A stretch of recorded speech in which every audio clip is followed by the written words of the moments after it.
604, Talk 107.3 FM, WBRP, mornings with Brian Haldane, off and running. Brian here with you, John LaBeouf producing, getting you ready for Tuesday's show. A little bit warmer out there today as the month of June rolls on. That'll continue to be the trend. You heard that forecast from McKay Cowan right there. We got a busy show for you lined up today.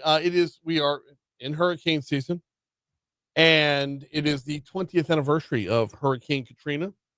We're going to talk with General Russell Honoré coming up in the 7 o'clock hour, 7:35 to be exact.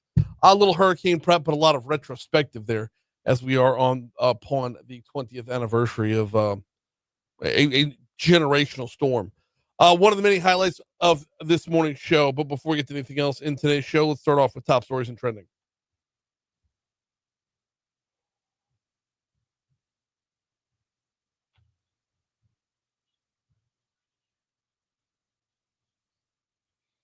Number 5. Law enforcement and government officials walked through the Glen Oaks neighborhood on Monday afternoon trying to address crime in the community. Organizers brought snow cones to pass out and a rolling basketball goal to play on as the group moved around the blocks in the neighborhood.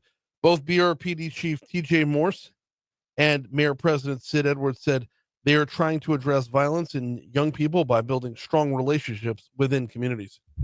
Number 4. Last night, East Baton Rouge Parish Sheriff's deputies were trying to sort out what happened after two men showed up at a hospital with gunshot wounds. They arrived at the medical facility shortly after 8 p.m., but it's still unclear where the shooting happened. EBR Sheriff's deputies were searching the area near Hooper Road Park on Guynell Drive. They're still looking for information. If you've got any, call Crime Stoppers, 344-STOP. Number 3.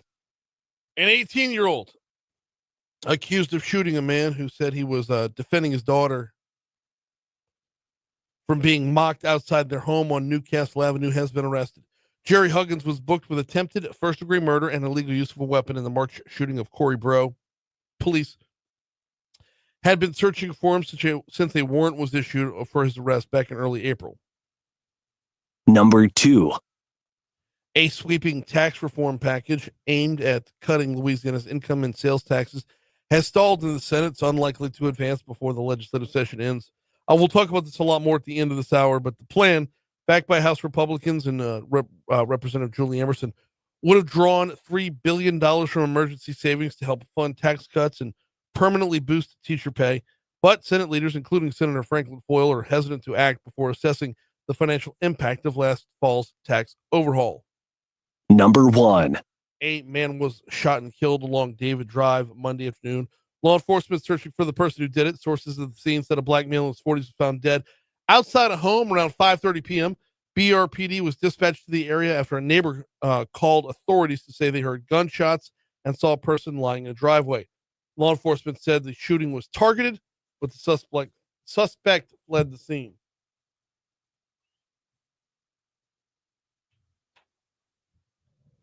Well, what's trending is law enforcement is investigating a series of social media videos featuring escaped inmate Antoine Massey pleading his innocence and asking for legal representation. Massey said in the videos that he was let out of prison rather than escaping. Sure, why not? Right? I mean, if you're going to bust out of jail, there's going to be video receipts on this. So, yeah. Right, he's seeking the help of Donald Trump. Massey Who else? There was a list, yeah. Massey's looking for help from Trump? Yeah, Trump. Okay. And I think he called out Lil Wayne, too, to help. Why not? This dude's desperate. You know what, Brian? He might not have broke out. I mean, technically, he was let out. I mean, he was let out illegally, but he just kind of followed the rest of the guys out. I want the security footage of them busting out of jail put to the tune of a Mentos commercial. Yeah. There we go. It's Antoine Massey just going across the interstate. By the way, he's one of the last two still out there, right? Yep. I can't imagine posting more to social media is going to do anything to help get a fix on his location, huh? No, I wouldn't imagine, right? Oh, man. In other news, a massive plume of Saharan dust the size of the entire U.S. is moving across the Atlantic Ocean and is set to hit Florida this week. So one of the things about the Saharan dust is, get ready for your allergies to take a hit. Oh, right? Man, yeah. There's that part of it. But there's also, as long as there's Saharan dust out there, there's no hurricanes out there. That's the trade-off, right? Yep. Your allergies are going to take a hit, but you're not going to be bombarded by a hurricane.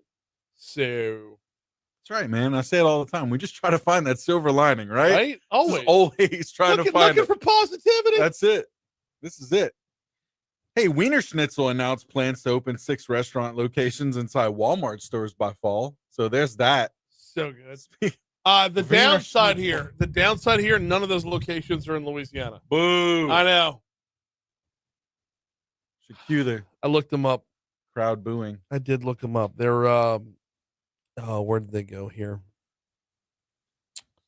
Let's see. New Mexico, California, Colorado, Nevada, Arizona, and Washington. Oh, That's the we can use you down here, Wiener. that's what I'm saying. You ever go to Wiener Schnitzel on Highland? No. Yeah. It's good. I haven't been there in 20 years. And it looks like it's held up by duct tape and grease. So I mean, that's some of the best places, though. It's not I'm not saying it's a bad thing. Oh no, I was going to say actually, quite the contrary. I think, it's places like that really might surprise you. Yeah. 611 at Talk 107.3 FM at WBRP. Before we take our first break, we're going to come back, talk a lot of LSU baseball over the course of the next 2 segments. Before we take that break, though, I want to remind you about the folks over at Vex European. If you drive a European vehicle, as I do, you know you made that investment for a reason. Well, I made the investment out of desperation, but if you purchased a European vehicle, it's still relatively new, maybe a little certified pre-owned action. Vinny and his team over at Vex European, I was over there on Thursday. God, I love the team over there. You're greeted with a smile when you walk through the door. If they're not at the front desk, you hit the little bell and they get out there quickly. And not only do they get out to service, to check you in quickly, you get over to the waiting room right there. They got the drinks at the ready, whether you want like a soft drink or a water or want to snap into a Slim Jim, they got it all over there. I know. Hook up on the Wi-Fi, get a little work done while they're working on your car, and before you know it, they say, Mr. Haldane, your car's ready to roll. They're on the back side of Industrialplex on Benefit Drive. If you drive a Mercedes, a BMW, a Land Rover, an Audi, Vex has got you covered. They've got you covered with a certified technician who knows your make of vehicle. Check them out online at vexeuropean.com, vexeuropean.com. That's V as in Vinny, vexeuropean.com. Quick break, LSU baseball next.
Late night last night.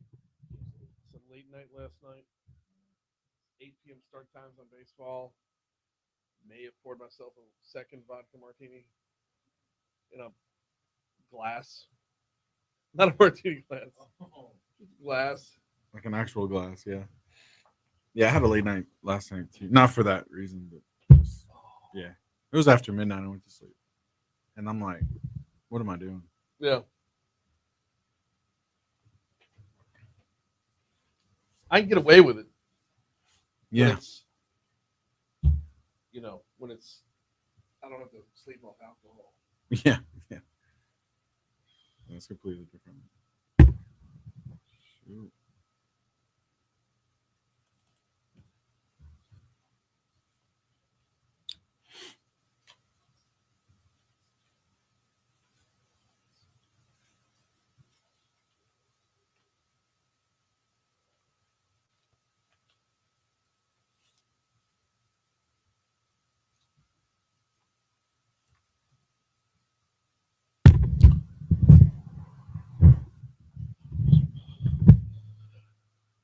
Rolling over to 616 to Talk 107.3 FM, WBRP, Mornings with Brian Haldane.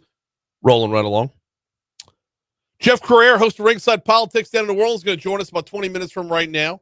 There's new polling in the New Orleans mayor's race. No real surprise here. Helena Moreno's got a huge lead. We'll talk with Jeff about that and a few other things coming up at 6:35. 7:15, Casey O'Banion from the Young Entrepreneurs Academy going to join us. We had Casey on a couple weeks ago, and I asked for a follow-up interview talking about the new cohort for YEA, what they're up to, and how they make it through the summer and whatnot. We'll talk with Casey coming up at 7:15. Like I teased in the opening segment, General Russell Honoré going to join us at 7:35. Looking forward to that. I got one guest slated for the 8 o'clock hour right now. That would be Congressman Troy Carter, little DC Current presented by LABI. We might add one more thing in the 8 o'clock hour here. I know we talk to Moon every Monday, but he's supposed to be in studio today. And as I understand it, Governor Jeff Landry brought turkeys into his studio yesterday.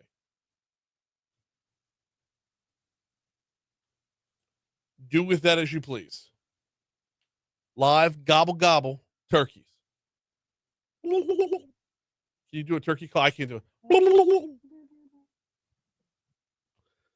I really want to pick Moon's brain about that. All right, right now though, let's talk a little LSU baseball. The season rolls on, bringing on West Virginia. LSU baseball headed to the Super Regionals. It took a lot to get it done last night, though. They were trailing 5-1 for quite some time. Tied it up about midway through the game, and just an absolute stellar performance. Stellar performance from Case and Evans. 10-6 is the win, is the final score in the win. Evans struck out 12 batters over 6 innings last night. There was one point in the game where he struck out 9 in a row. Hands down, one of the best performances I've had of this year and of my career. So I couldn't be more thankful for Coach Johnson and trusting me in this situation. When we were down a couple runs, he threw me in with runners on, and I was just going to go right at him and let them get themselves out. Looking back on it, Jay Johnson made the right call. I know it's the popular thing to second guess coaches and whatnot, but the second that what's his name? Angel, the guy who was just mashing from Little Rock. The second he hit the home run off the scoreboard the night before, holding back Cowan and Evans was absolutely the right call. There was no reason to burn them if you weren't coming back when you had a game to spare, when you had a game to play with.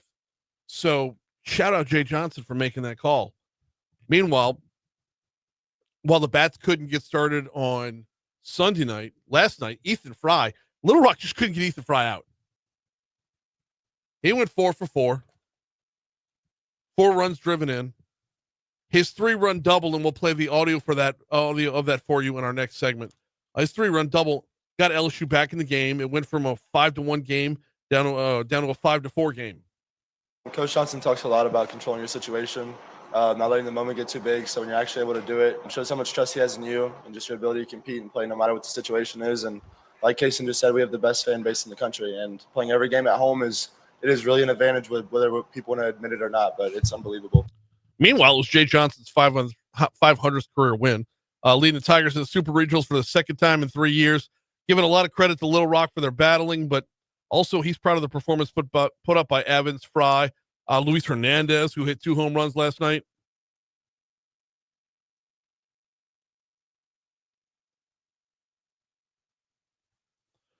Here's the Fox Business Report.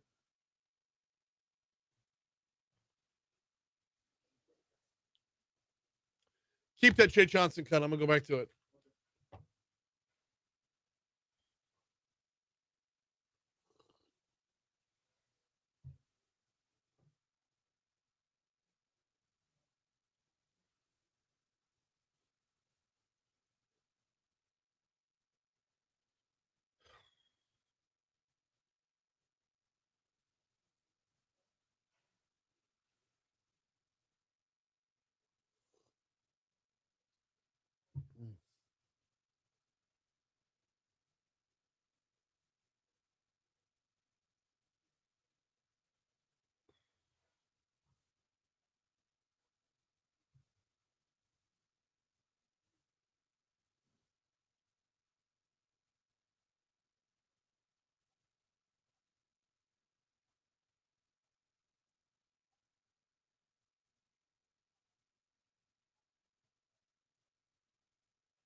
We're looking at your normal volume on I-12 westbound coming in from Livingston Parish, right around the Range Avenue on ramp as you're hopping up on the interstate to get into town. Now, if you're on 12 westbound, you're going to slow down again as you get towards that 10-12 merge. Not enough to make you want to change your route, but enough to make you tap your brakes.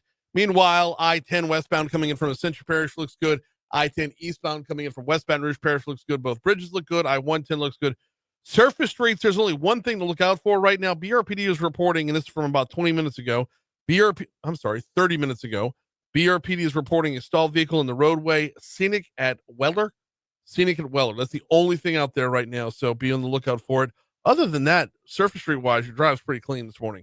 Actually, look at traffic from the Shawbills Tire Traffic Center.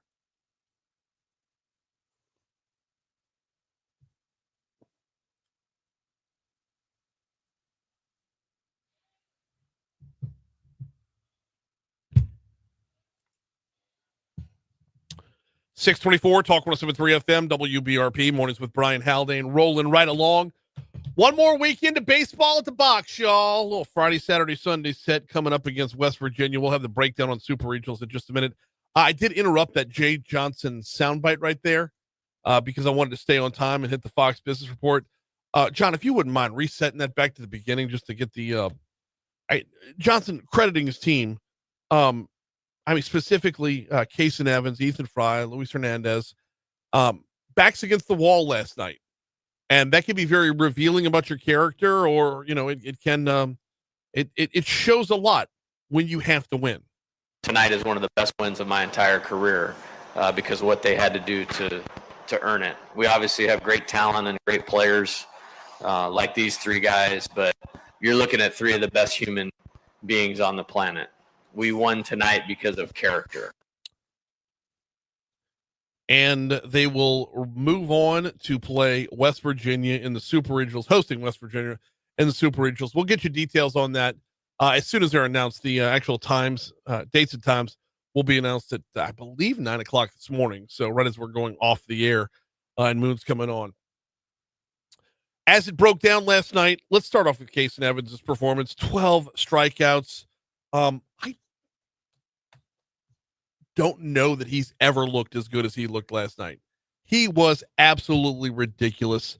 Couple of times, as I mentioned, there was a stretch where he struck out 9 batters in a row. Here was one of them. The 0-2 from Evans. Swing and a miss. Down on strikes goes Will Banks. How about back-to-back? Striking out the side for Casey Evans. Back-to-back strikeout. That's not back-to-back strikeouts. That's back-to-back striking on the side. Ridiculous performance by Casey Evans. How did it sound when he got his 12th? Here you go. K right here would be big. 2 outs, bases loaded. The 1-2, swing and a miss. Struck him out. Casey Evans gets it done when they needed it most. An even dozen strikeouts for the Tiger reliever. Just a ridiculous gutty performance. Now, as awesome as he was on the bump, and he was dealing. As awesome as he was on the bump, you had Tigers at bat as well. Mentioned Ethan Fry had 4 hits on the night. Up to and including this which was just the absolute game changer. Big moment of the game here, down 5-1, top of the 4th inning. Bases loaded, 2 down. The 1-1 to Fry. Big swing to the alley, right center field. It's going to get down, bounces off the wall. Stanfield is in, Larson is in. They'll wave Crouere. He's on his way home, safe. Base clearing double for Ethan Fry, and the Tigers have cut the lead 5-4. There you go. There's your gasoline, Buzz. Check this Alec Box Stadium crowd out. They just needed one big hit in one key moment, and Ethan Fry now, the hero of the night with the solo homer in the first, and now that huge bases clearing double here to bring the Tigers within 1 with 2 outs. You talk about a missile to right center, 113 miles an hour off the bat. That got to right field in a hurry. Took a pitch out and up over the plate, didn't do too much, stayed the other way, and a absolute stayed behind it so well. A missile to right center. 113 miles an hour off the bat. Normally a home run will be somewhere around 98 to 104, 105. 113 miles an hour off the bat. That's some pop. Bear Jones has been, I don't want to say non-existent in the regionals, but I kind of have to, because going into last night, he was 1 for 15. 1 for 15 going into last night. He got himself a couple hits, including leaving the yard in the 9th to really stretch the lead out.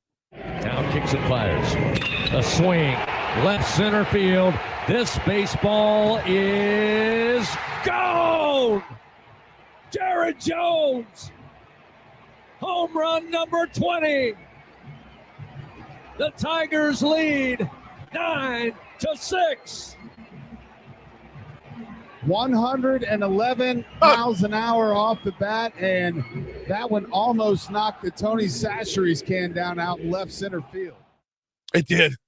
It did. That was a pretty shot. So LSU moves on to Super Regionals. They would tack one more on to get to that 10-6 number. LSU moves on to Super Regionals. Before we break that down, let me remind you about the folks over at Mathurns. Look, got another weekend in the box. It's another weekend to hit up Mathurns before you head out to tailgate for LSU baseball. They're right there on campus. They're directly across the street from Tiger Stadium in the Nicholson Gateway Shopping Center. If you're heading out to enjoy a little LSU baseball and realize, oh, we forgot X, Y, and Z. We forgot the sausage. We forgot the hamburger. Well, whatever the case might be. They've got you covered. Or if you just want to hit up that hot wing bar on Friday, oh, they've got you covered there too. Quite addictive. Quite addictive, that hot wing bar. You give me those lemon pepper wings. You give me those Cajun wings. You give me that Korean barbecue wing. Oh, Mathern's has got you covered. And if you download the Mathern's Rewards app, you can be earning cash towards more groceries every time you shop. Super Regionals are set, and LSU versus West Virginia is just one of the matchups around the country. You've also got two Southeastern Conference teams squaring off in Arkansas and Tennessee. Another Southeastern Conference team making it in Auburn. They're going to be taking on Coastal Carolina. Of course, you got LSU, West Virginia. You got North Carolina, Arizona. Duke is going to be taking on Murray State. Murray State, the job they did last night to take care of Ole Miss. And oh, by the way, the job Ole Miss did to almost come back against Murray State. Murray State was up 12-3, y'all. And they hold on to win 11-12. Ole Miss did a phenomenal job to try and get there. So Duke's taking on Murray State. Oregon State's got Florida State. And, there's two more matchups here. UCLA and UTSA. UTSA handled Texas. And in Miami and Louisville. That's your final matchup in the Super Regionals.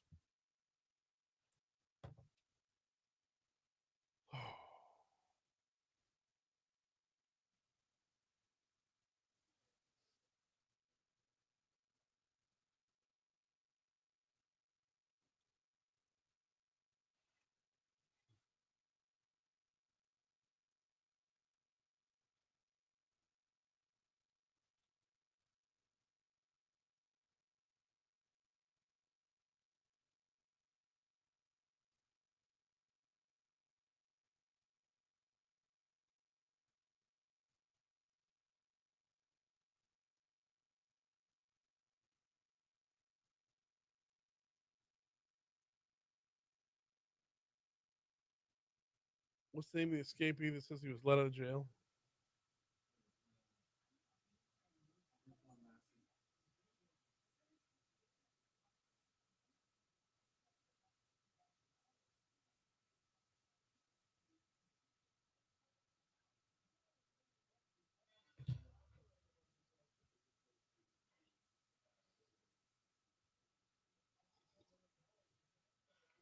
And we're going to go to 50 if we can.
One thing I didn't mention was Jay Johnson flipping the lineup up.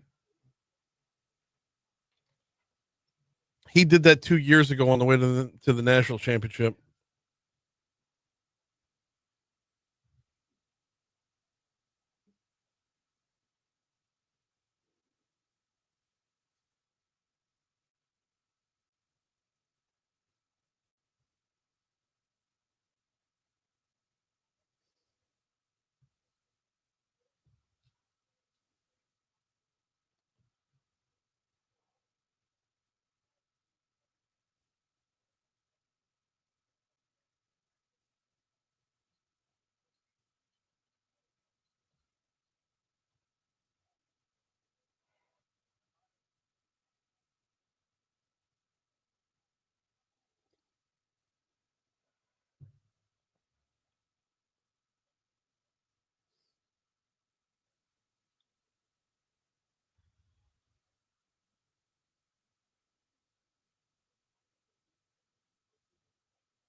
And good morning, Christy. Welcome in, sweetheart.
And warming is going to continue. The trend of warming will continue. Here with your full forecast, WBRZ meteorologist Emma Kate Cowan.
.638 Talk 107.3 FM, WBRP, mornings with Brian Haldane, rolling right along.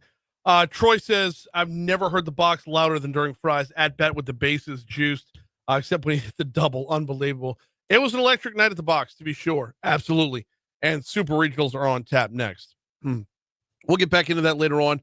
Right now, we're going to pivot because we got a lot to talk about with Jeff Crouere, host of Ringside Politics, visiting us from down in New Orleans. Jeff, how are you this morning? Hey, good morning. Yeah, big night last night. Big night, late night to be sure. I don't want any more 8 p.m. start times, man. I'm definitely feeling my age this morning to be sure.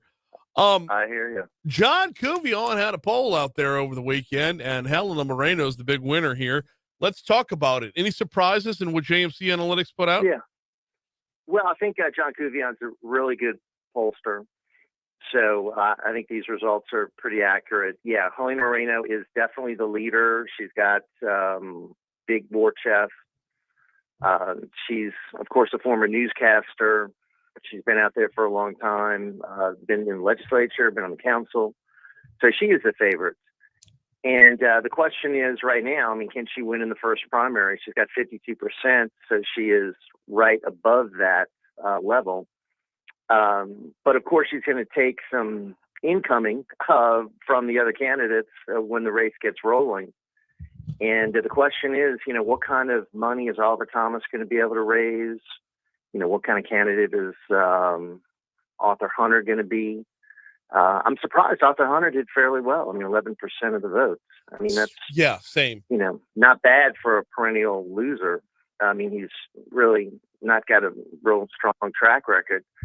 Oliver Thomas, though, is the wild card. I mean, he's been, on the council for a long, long time, been a political figure in New Orleans for decades.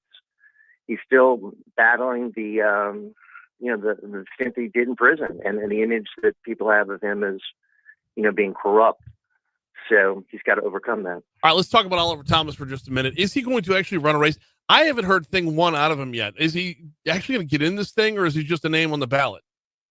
No, he's running. He's running. He's doing fundraisers. He's doing events. He's just trying to raise money, and he's way behind Moreno. And Arthur Hunter's doing events too, so they're definitely in. And there'll be some minor candidates that'll grab a little bit of the vote that'll be jumping in there. I know businessman Frank Skurlock is going to run. Candidate who's been in the race a few times. So, so you're going to have probably a dozen candidates when it's all said and done. But I think the three major ones are the three we're talking about: Helene Moreno, Oliver Thomas, and Arthur Hunter. But it's her race to lose right now.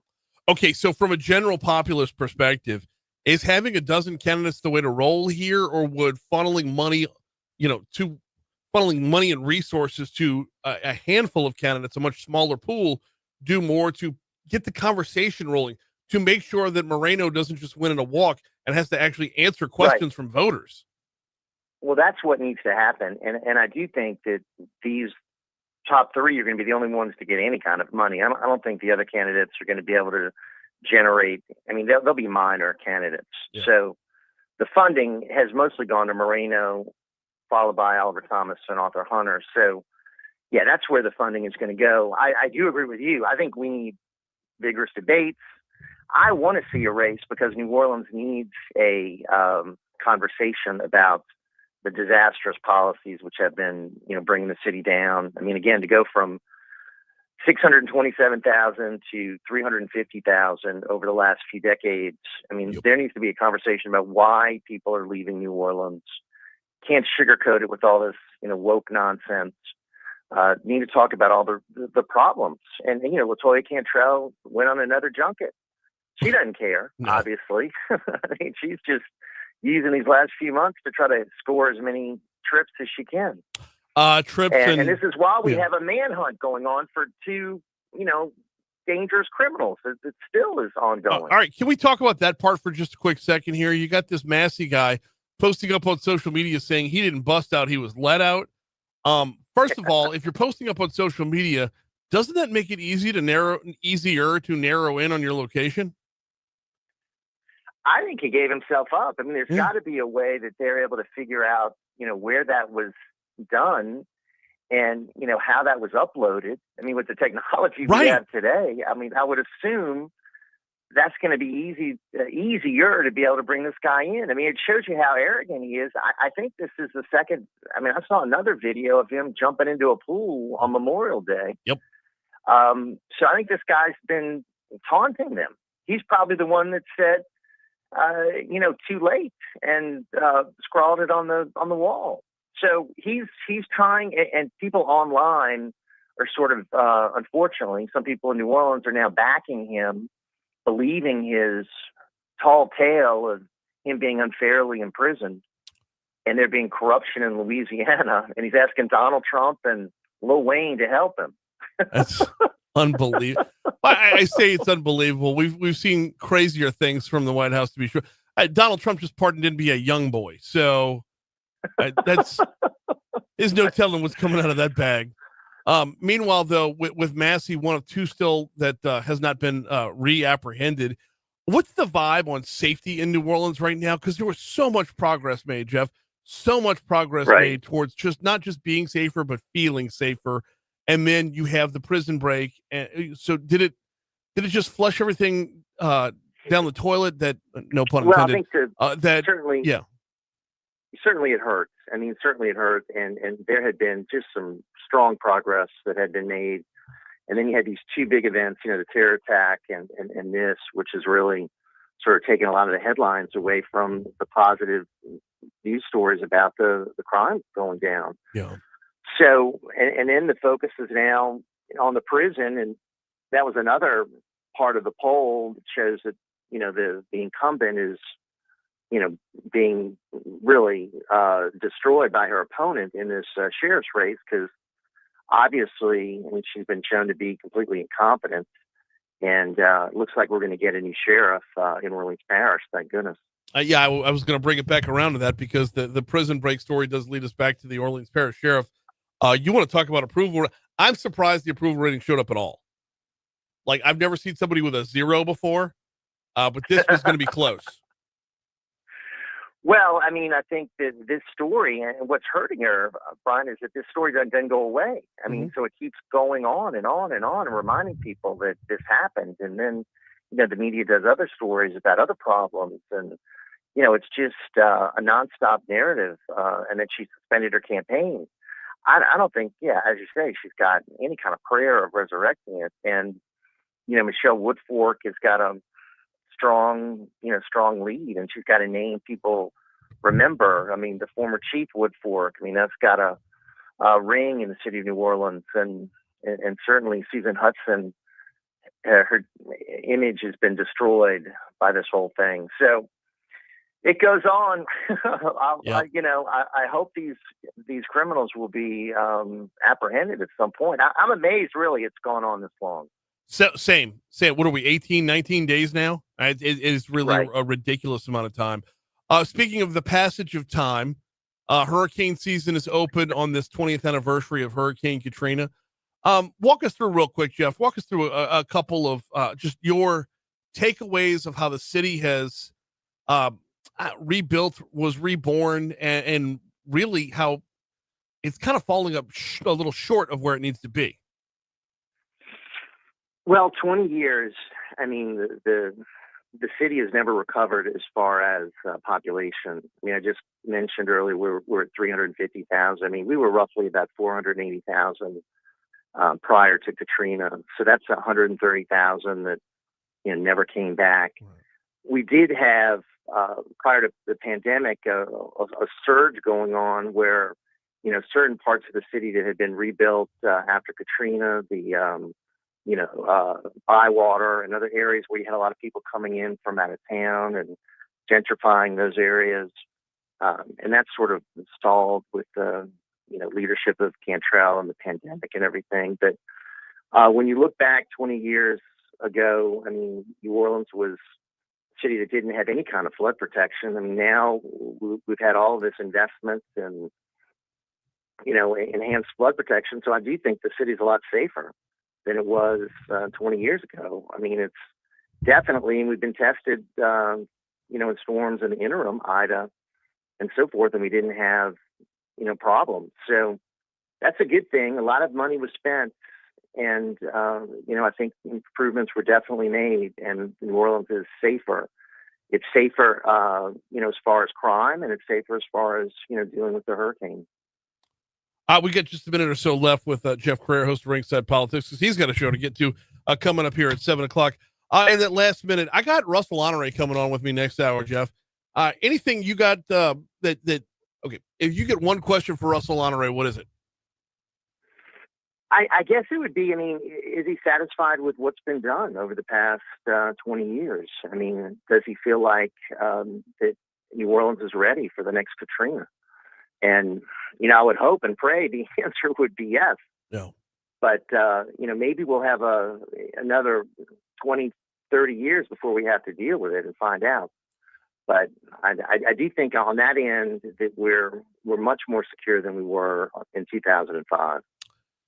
He is Jeff Crouere, host of Ringside Politics. You got a show to get to, man. We always appreciate you carving out some minutes for us.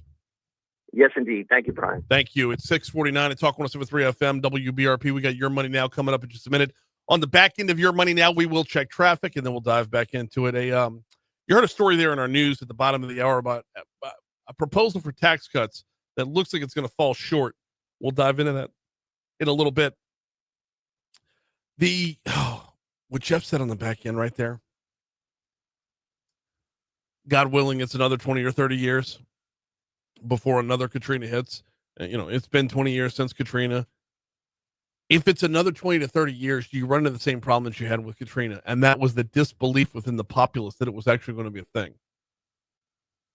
That played a huge role in this. That's one of the things we'll be talking about with Russell Honoré coming up at 7:35.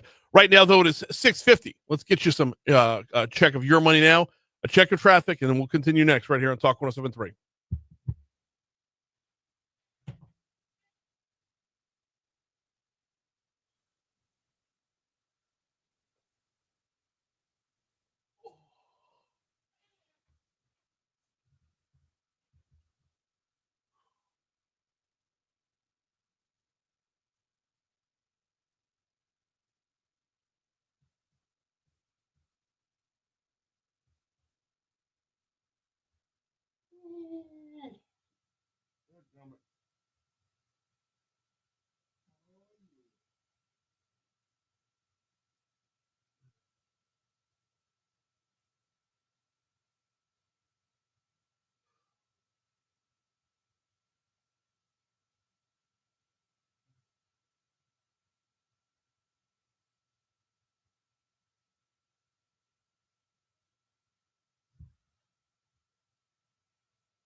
Keith says, winning a walk with no campaign. You mean like Landry? That's exactly where I was going with that. Kevin says, why people are leaving: corruption, crime, DEI, and poverty. I don't think DEI is why people are leaving. The crime is a big part of it, absolutely, and the poverty equals lack of opportunity.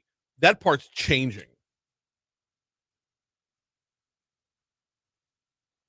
Wait, what? No. Troy says Hank Hill, R.I.P. It's John Redcorn who died. Yeah, it wasn't Hank Hill. It's an actor named Jonathan Joss, who apparently he and his husband were in a feud with some neighbors, and that's what led to him being shot. Yeah.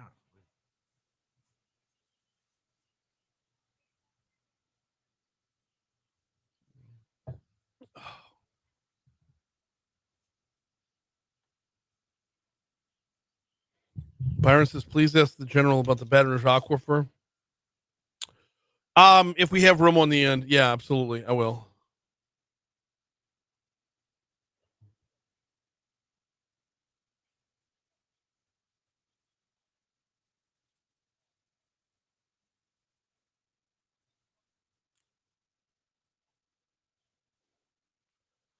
DEI makes Nola the laughing stock. I think you meant stock.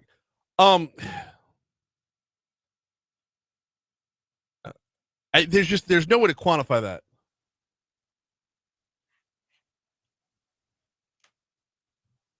There's no way to make that is. You ask anybody who's left New Orleans why they left New Orleans, and they're going to say crime and lack of opportunity.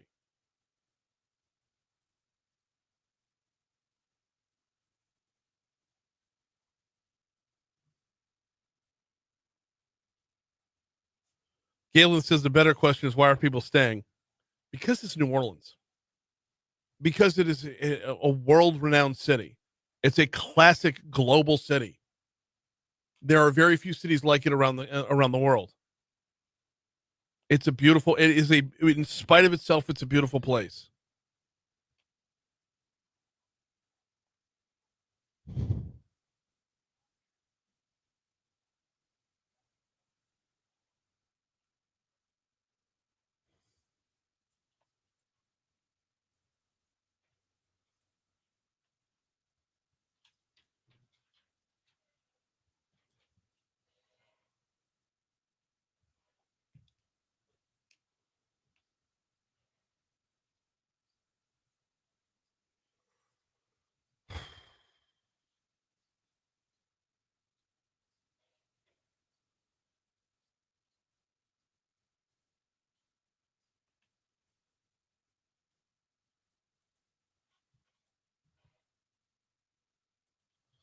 The Mark Twain line lives on. I talk about a lie can get halfway around the world before the truth gets its pants on.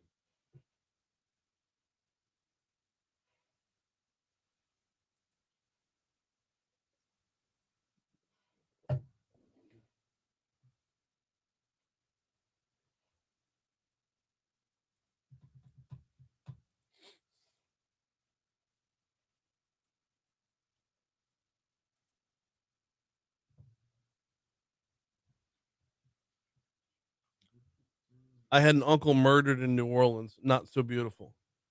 It's exactly what I just. Yeah, in spite of itself, it's.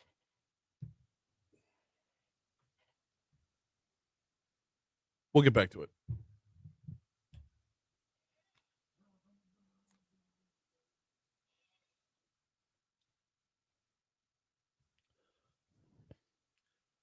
.655 Talk 107.3 FM WBRP mornings with Brian Haldane rolling right along. Thanks again to Jeff Crouere for hopping on board to join us for a segment talking about New Orleans. We'll go back to the hotline in our next hour. We got Casey O'Banion going to join us. He's with the Young Entrepreneurs Academy, due for an update with them. Also, General Russell Honoré in our next hour, looking back on the 20th anniversary of Hurricane Katrina. I do want to keep the conversation Katrina related and hurricane season related, and not go down any of the other paths that are out there. So we'll hear from Russell Honoré next hour. Going to get you back to the legislative session in just a second. Got to remind you, though, about the folks over at Landmark Bank. LandmarkBankLA.com is the website. LandmarkBankLA.com. Their tagline is "Our strength, your future." I would add to that tagline saying, "Don't just get a bank, get a banker." They were founded as a community bank back in 1897 and have remained true to that mission ever since. Whether you're talking about your personal banking, checking, savings, borrowing, loans, mortgage loans, consumer loans, whether you're talking about business banking, want to launch a business, grow or expand said business, need your business checking, need your business savings, need your business money market account, they've got you covered. LandmarkBankLA.com. Get a list of the locations at LandmarkBankLA.com, and really a list of the services as well. Learn a lot more about what you can do when you have not just a bank, but a banker. LandmarkBankLA.com.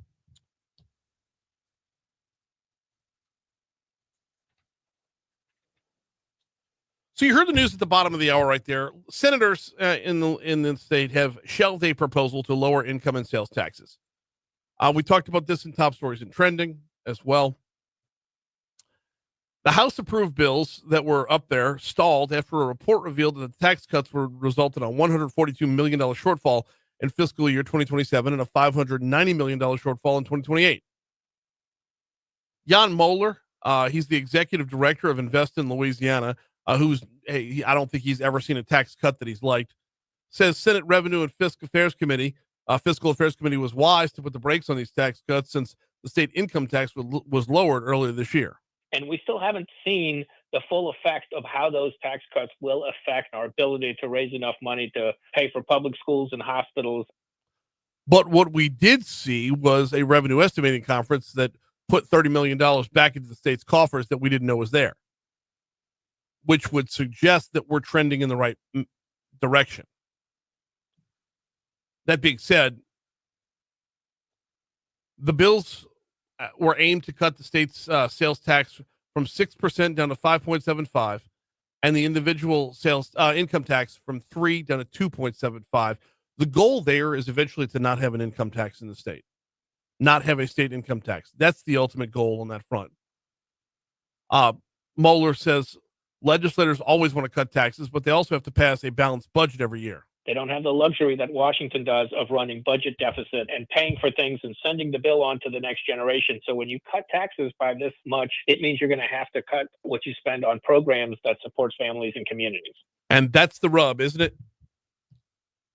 That's the rub, is we need that local Doge to step up and not do it like they're doing on a federal level where it's ready, fire, aim, where, they're putting, just slash and burn cuts, but more surgical, more precise. Find the actual waste, fraud, overspending. Get it done on that front. The other part of this is without Constitutional Amendment number 2 passing, with Constitutional Amendment 2 failing, they've really painted themselves into a corner when it comes to further cuts. So standing down right now and just maintaining is not the worst idea out there. Here comes news.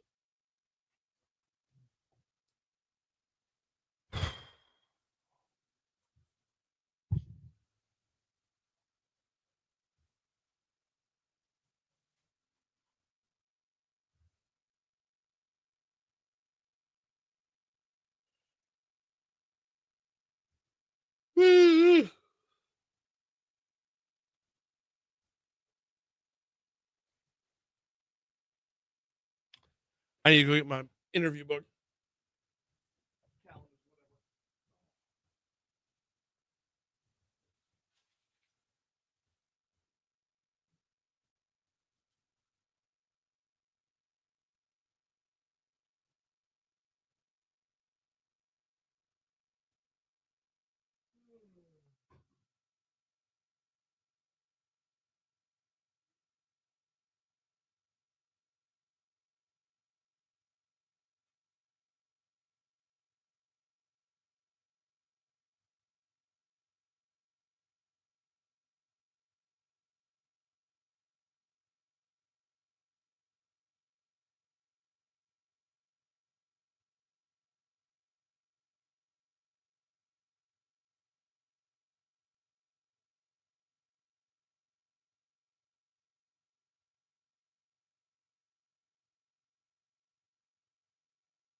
.705 Talk 107.3 FM WBRP mornings with Brian Haldane rolling right along. Hour 2 coming your way right now. We have got this hour Casey O'Banion from the Young Entrepreneurs Academy coming up at 7:15. We've got retired General Russell Honoré coming up at 7:35. This year is the 20th anniversary of Hurricane Katrina, and it is the beginning of hurricane season. So I figured this was a really, really good time to get General Honoré on to talk about both. Kind of a retrospective on Katrina and kind of a post-mortem on the last 20 hurricane seasons to see where we were versus where we are. That's coming up at 7:35. In the 8 o'clock hour, we got Congressman Troy Carter, a little DC Current presented by LABI. And you know what? Moon's going to be in studio today. In fact, he is pulling in the parking lot literally as we speak. I need to pull him in here at 8:15 because Governor Jeff Landry was in studio with Moon yesterday and brought a turkey. The governor brought a turkey. Our previous governor had a chicken coop at the governor's mansion. Louisiana and its gubernatorial obsession with poultry. Let's talk about it with Moon Griffon at 8:15. Right now, top stories are trending. Let's go.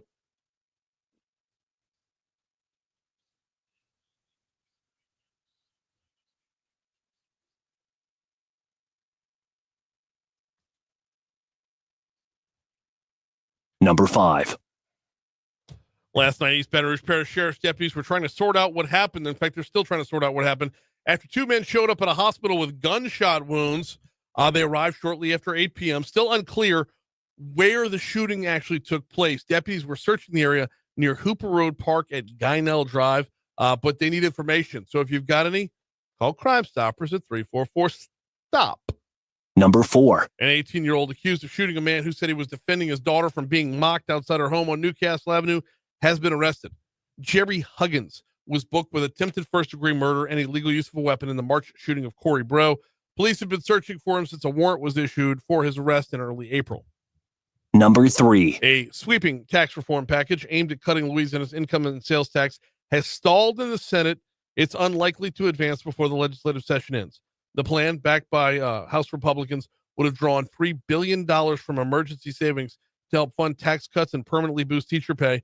Senate leaders, including Senator Franklin Foyle, who we need to get back on the show, were hesitant to act before assessing the final impact of last fall's tax overhaul. Number 2. A man was shot and killed along David Drive yesterday afternoon. Law enforcement searching for the person who did it. Sources at the scene said watch this. John, watch this. Boop. Just let Moon in the building. There we go. Did that from right here. In this chair. Did that from right in this chair. All right. A man was shot and killed along David Drive Monday afternoon. Law enforcement is searching for the person who did it. Sources at the scene said a black male in his 40s was found dead outside a home around 5:30 p.m. BRPD officers were dispatched to the area after a neighbor called authorities saying they heard gunshots and saw a person lying in the driveway. Law enforcement said the shooting was targeted, but the suspect fled the scene.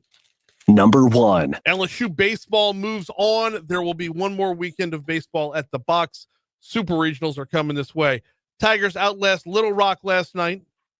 They take a 5-1 deficit, turn it into a 10-6 win.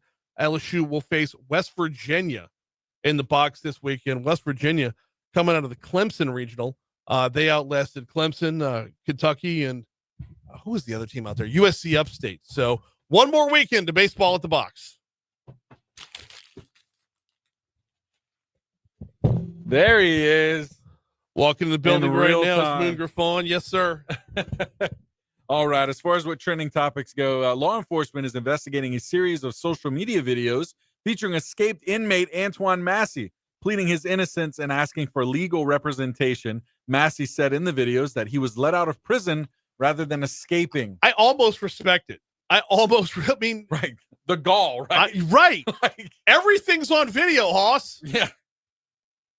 No, what had happened was I didn't break out. I was let out by the 9 guys in front of me. It's a solid what had happened was. See, what had happened was. Yeah, there were 9 other guys in front of me, and they let me out. I didn't break out. I just wrote too bad on the wall. If no, you, just playing. Yeah, he wrote too easy. Is he the one that wrote? I don't know.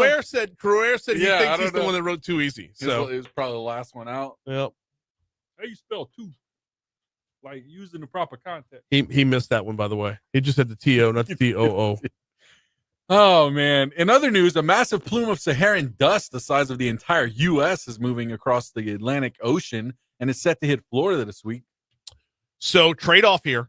Yeah. Definite trade-off here. Always. When you have Saharan dust, it kills hurricanes. So whatever you'd have coming across the Atlantic in June, probably going to get knocked down. Right. Flip side of that is, get ready for your allergies to act up. Oh, of course. Oh, the Saharan dust is the worst. It's for me at least, it's as bad as the pollen. Yeah. Well, but like I said in the first hour, we always try to look for that silver lining. absolutely. Some type of positivity we can. I'll trade some sneezing fits for making sure my fortified roof doesn't have to be put to use. Hey, there you go. Well, Brian, in other news, Wiener Schnitzel announced plans to open 6 restaurant locations inside Walmart stores by fall, but unfortunately, we don't have any of them. Mm. None of those Wiener Schnitzels are coming to Louisiana. None of the Wiener Schnitzels are coming to Baton Rouge. It's like Arizona, New Mexico, California, Oregon, and Washington. And Colorado, I think, is in the mix too. Yes. Yeah. We do not have a Wiener Schnitzel coming. So there's the Wiener Schnitzel on Highland Road that I don't think has been washed in 30 years. And just move on in Walmart. Move on in. I don't know what a fresh Wiener Schnitzel would be like. Mm. I want the grease. I want that chili that looks like it's been there for a minute. Yeah. You know? Mm. Sounds great. Be amazing. Can you properly sell a Wiener Schnitzel to make it sound great? Because the more awful it is, the better, right? Absolutely. We're talking hot dogs. Yeah. Hot dog. Yeah. 712 Talk 107.3 FM WBRP. What's the latest from the Young Entrepreneurs Academy? Casey O'Banion joins us to talk about that next. Man, I'm talking about changes. Thank you for holding. All right. Yes, sir. No problem. Hey, can I get you to call back on the hotline? Just to be safe. This line's kind of, it could be a little crackly sometimes. It's 225-408-1897.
See, that's what I'm saying, Byron, sorry. Yeah, starting Louisiana, Mississippi, of course, man. Healthier states don't want a Wiener Schnitzel.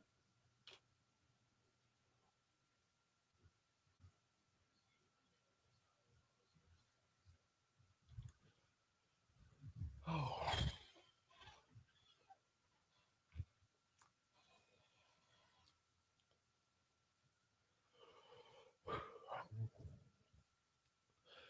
$714 Talk 107.3 FM WBRP mornings with Brian Haldane rolling right along. A couple weeks ago, we had Casey O'Banion on. He's the new head of the Young Entrepreneurs Academy, and I said, you know what, I'm going to want to follow up in short order to see how this year's program is moving along. And guess who we have on the hotline right now? Casey, welcome back, man. How are you? Hey, good morning. Doing well. Sad to hear the Wiener Schnitzel slander before I got on. It's not slander. It's such a tough road to walk, Casey. It's not slander. But other than that, yeah. Doing great. You want it to be a little bit gross, right? I think you want it to be as gross. I think they've got the perfect mixture going on at Highland. Thank you. Yes. Okay. See, and if you were to build out a brand new Wiener Schnitzel, it's like an unseasoned cast iron skillet. A new Wiener Schnitzel, there's no funk on the grill. Exactly. And that's where the flavor comes from. I wasn't being slanderous. That's just that's slanderous. Yeah, I don't know. The new one is. All right, Young Entrepreneurs Academy. Anybody adding a Wiener Schnitzel to their ideas for a new business? Maybe now. I mean, now that we've got, and that's kind of what I'm doing as of this moment is kind of gathering some ideas, some potential ideas to help people along and to gather. We are working kind of on the planning phase this summer for the next cohort. That'll be starting. The deadline for the application is August 17th. And so we are working for our next cohort to kind of get our mentors together, our speakers.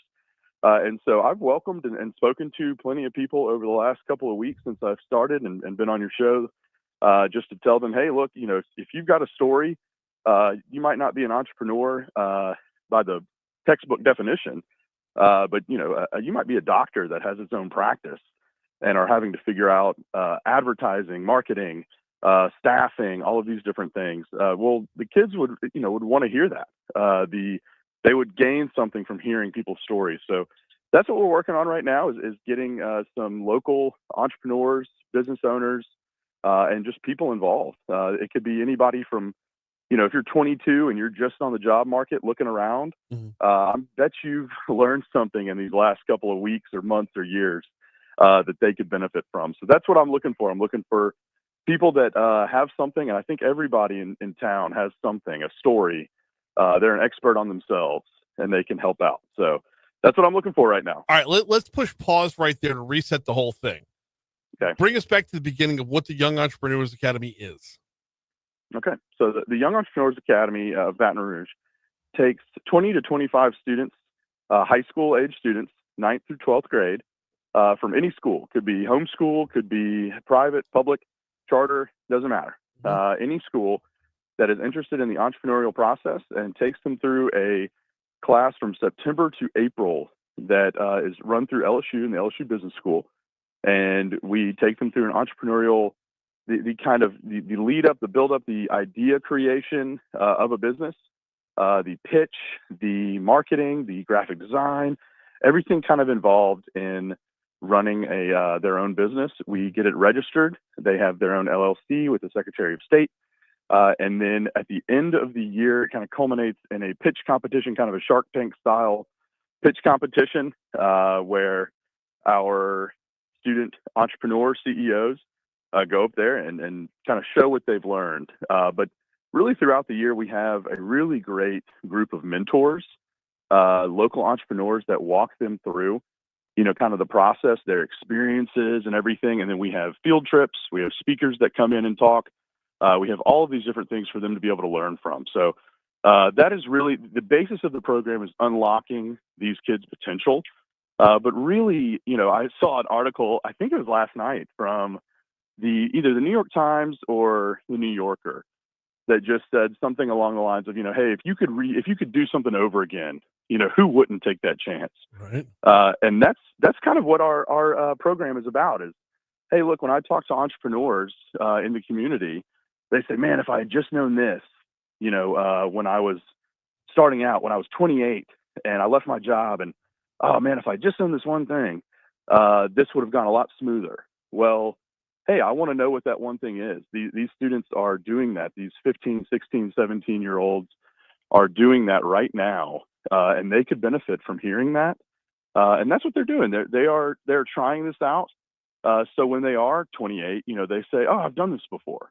And so that's what we're providing them. We're providing them space to make mistakes, to fail, and then to succeed and bounce back from those failures. So that's what we're doing. We're talking with Casey O'Banion, the head of the Young Entrepreneurs Academy. The partnership with LSU here is pretty unbelievable. Talk a little bit about that end of it. Absolutely. So the LSU Business School has been a great partner of ours. They, I think, it was approached a few years ago as somewhat of a solution of, hey, how do we get area students interested in the business program at LSU. How do we create a pipeline from the Baton Rouge area into LSU, a stronger pipeline?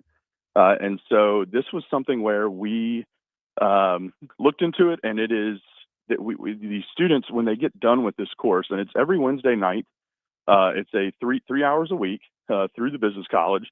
And so when they get done, they actually get 3 hours of credit to the LSU Business School, the EJ Uso College of Business. And so, which they can redeem, I think it's 4 or 5 years that they have to redeem that. And so, yeah, our partnership with them, they provide the space, obviously, and they provide experts, they provide professors. They have given a lot of their time to come in and help these students along. And that's just something that, they're doing to help to better Baton Rouge. And it's been an awesome partnership, and it's been something that, really adds a lot of legitimacy to what we're doing. And it's been fantastic for the students to be able to experience a college classroom, but also get to learn from these professors that have done some pretty amazing things. So, I mean, worst case scenario, you have college credit. Worst case scenario, you've got high schoolers who are have a jump ahead on their collegiate resume. Best case scenario, you're off to $1 million business. Oh yeah. And we have, of this last cohort that just graduated in April, we had about 20 businesses, about 24 students total, and some of them partner up. I think I mentioned last time, one of the groups that I really loved, Scarab Script is their company name. We have a student, there's 3 students involved in this one from Bruley High School, one from Liberty High School, and one from the Lab School. And so it was a partnership that they put together in the program. They didn't know each other before. They just kind of saw they were like-minded students and wanted, kind of the same goal. And so that's another big part, is this kind of collaboration element, allowing these students to collaborate and gain these soft skills that, honestly, with kids, with other students that they might not meet outside of this program. But we'll stay in Baton Rouge again. And with that LSU Business School piece, hopefully we can kind of create that pipeline a little bit more. What does Scarab Script do? Scarab Script is a tech company that runs, I believe, and I'm trying to get this correct. So if any of them are listening right now, I apologize if I butcher this, but they are a tech company that runs a note-taking app that you can kind of you can go in, and it runs through AI, and it collects notes from different classes, and it can be college or high school, and then collects them together and spits out kind of a perfect combination of all of the notes and the big ideas. We're talking with Casey O'Banion from the Young Entrepreneurs Academy, and that's just one idea of or one business out of is a little over a dozen from last year, and that's just out of last year. There was a cohort the year before that, and the year before that. Casey, we're really starting to see a number of y'all. This is not just some class project. These are real businesses they're registered businesses. Absolutely, yes, they are. So this has been going on since 2018. Deborah Sternberg and Michael Roth founded it in 2018 in Baton Rouge. And there have been between, I'd say 18 to 24-ish businesses that have been created since 2018 a year. And so, we're up over 150 businesses. We're up over around 200,000 investment within the area in that time. And so, these are real businesses. Some of these students are running them. After all of this, ends, they're continuing on with their business. I think I told you last time about Jaden Armstrong, who was our pitch competition winner. Yep. And Jaden went on, after we spoke, Jaden went on to place 6th nationally with his pitch for his company Feel Better, which his little brother is visually impaired. And so Jaden created this clothing brand where the logo of the brand, the design of the shirts and the sweatshirts and the pants and everything are in Braille. And so his little brother, who's visually impaired, can feel hey, this is a blue shirt. It's a long sleeve shirt. It's a large, and it's allowing access to getting yourself dressed, which is something that maybe you and I would never think of. But what this program is doing, it's allowing these students to follow their passions to create something that could last for a long time. And I think, when I've spoken to entrepreneurs, when I was with the Baton Rouge Area Chamber beforehand, when I've spoken with entrepreneurs, that's something that, oh man, they just wish maybe they had some leg room to have explored when they were younger, and that's what we're doing. Not just that, but the ability to be open-minded enough to not hate your own ideas, Yeah. Oh, absolutely. Just to come firing out the blocks like that. And yeah, feel better. I'm looking at the pitch video right now with the logo and everything. And it's ideas like that. I'm pretty well convinced that if Jaden stays on that, that's a brand that's going to go worldwide. It's such a universal, fantastic idea, and we had a ton of those. And just this cohort, this is the only cohort that I've even seen, really. And so it's been such a fantastic opportunity for them, but also for Baton Rouge, and they get to hear from people like Tommy Karam on marketing and branding themselves, and they get to hear from sometimes the Todd Graves of the world and people like that that are out there doing amazing things, and our students are getting to kind of FaceTime with them, get some one-on-one time with them, and pick their brains. And these are not students that are looking, like you said, this isn't a class project. There's nobody that's looking to kind of just get by. They're applying for it on their own. Yeah. They're applying for it on their own, and they're making it to class. They're doing the work.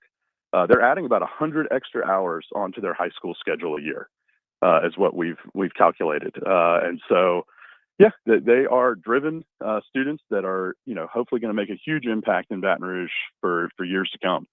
If business owners or business people want to help out, where do they go to sign up to give a talk or be a sponsor? So you can go to yeabr.org, or you can just email me. We are in the planning phase this week and next week for our next cohort. We're getting everything together as far as field trips, speakers, mentors, all of this. We have a fantastic group of mentors. I'd love to add some more. We have some very specific businesses that are created each year. Last year we had a drone business. Well, I have a buddy, Danny Landry, who has owned and operated a drone company. So, man, it would have been great to partner those two together. Yeah. But that's kind of what we're looking to do. So you can email me. My email is Casey, CASEY, at yeabr.org. Be happy to talk to anybody. He is Casey O'Banion from the Young Entrepreneurs Academy. We appreciate a couple minutes this morning. Thank you so much. Absolutely. Hey, have a good one, Brian. You too, Casey. Absolutely. We'll talk to you soon. Get him back on as the school year rolls in. Get a little check in on where they're at and what some of the ideas are that are bubbling up over here. All right, we got news, traffic, weather coming up. On the back end of that, we are going to visit with retired General Russell Honoré. We all remember him from Hurricane Katrina and the work he did there. We're going to look back on Hurricane Katrina a little bit because this is the 20th. Well, number one, it's the 20th anniversary, to be short, right? This year's the 20th anniversary of Hurricane Katrina. So we'll hear a couple stories along the way, but also kind of get the update on where we are now, how much progress has been made in protecting New Orleans or South Louisiana as a whole from hurricanes. We will check in with Russell Honoré right after the break. Before we take that break, though, I'm going to remind you about the folks over at BREC. BREC.org is the website, BREC.org. It is not too late to get signed up for summer camp. There are camps that are still available right now if you visit BREC.org. I know, like, summertime is the whirlwind when you're a parent. Every week it's checking in with the missus. Okay, where are the kids this week? Where do I need to pick them up in the afternoon and what time? Well, BREC helps out a lot with that. And you can take advantage of some camps that, don't just eat up time, but keep the kids active, keep them off the couch, keep them learning something throughout the summertime. BREC has a ton of camps to offer over the course of the summer. And if you visit BREC.org, you'll learn about everything they've got to offer. Whether you're talking about camps, whether you're talking about their facilities, whether you're talking about just getting outside the house and enjoying the summertime. Yeah, I know it's getting warmer right now, but we're not to that breakneck point where it's so hot you can't stand it. Visit BREC.org to learn more. Get a full list of all their facilities, all their resources, everything at your fingertips at breck.org. All right. We have got news, traffic, weather, all coming your way right now. On the back end of that, we will check in with retired General Russell Honoré. This year is the 20th anniversary of Hurricane Katrina. And, of course, Sunday, hurricane season started. So we'll talk next.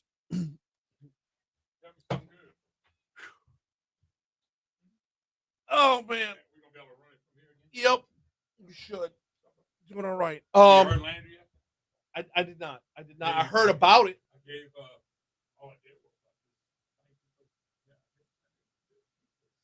Nobody's ever done that.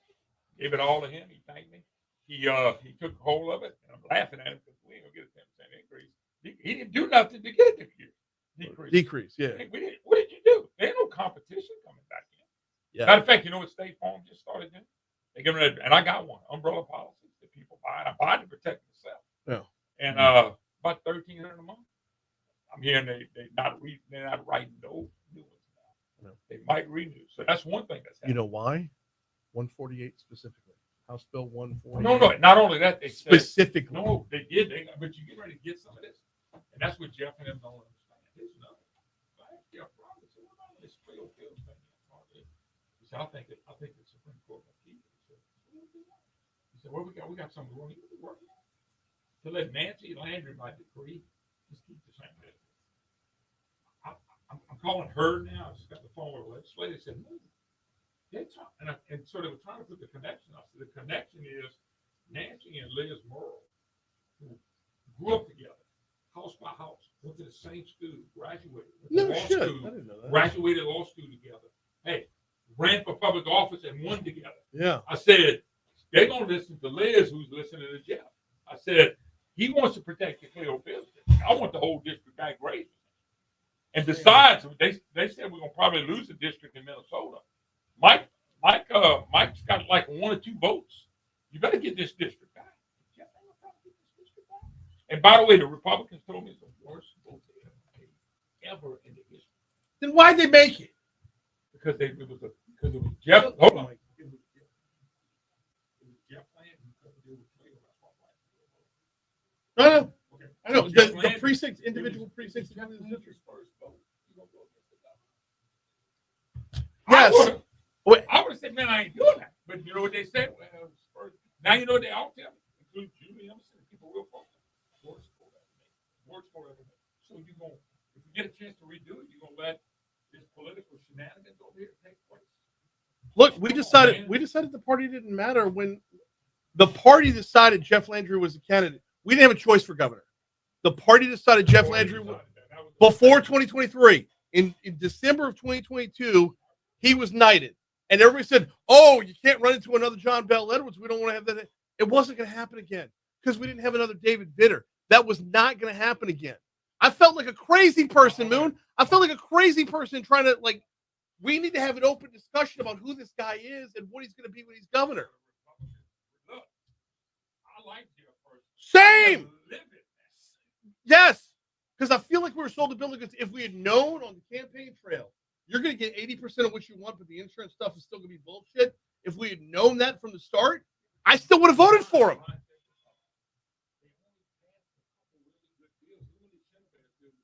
Yeah. So let me tell you the best bill of all. It was Reese 231. Yeah. When it left the Senate, it's so watered down, they brought it over in a mop-up. It's so watered. That was the one with medical. That's medical transparency, yeah. That's the one you need for the jury. That's the Senate version of Glorioso's bill. Yeah. They watered that down. Like I said, they got fire hydrants shoot that thing down. When I went to the look at Jude, I had to step over fire hydrants. I think I got Beth Mizell coming on, I believe, on Friday. She's on a committee. You need to ask about 231 and how bad is it watered down? Oh, I'm gonna. That's a good one to ask about. I'm going to ask about that one. I'm going to ask about Glorioso's bill. I'm going to ask why is it that but you got you and Seaball feel like the only two Edmonds. Those were three. Because the committee was screwed up when it set up. We called it when it set up. Yes.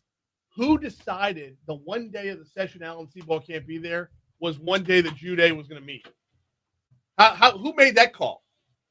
Where the hell is Russell Honoré? How you doing, Rich? I might. Skip's last day was 24 years ago today.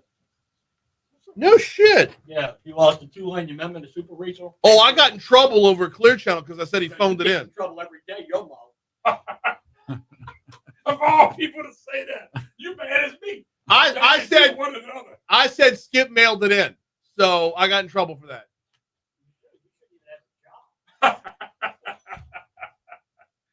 And I had a friend playing for Tulane. He did.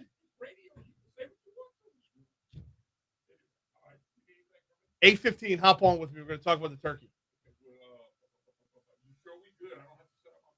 I'm. Yeah. I'm not gonna set it up. We got a problem. I'll put a tape in. We put the equipment on. We'll do it. Yeah. Okay? Yeah. Yep.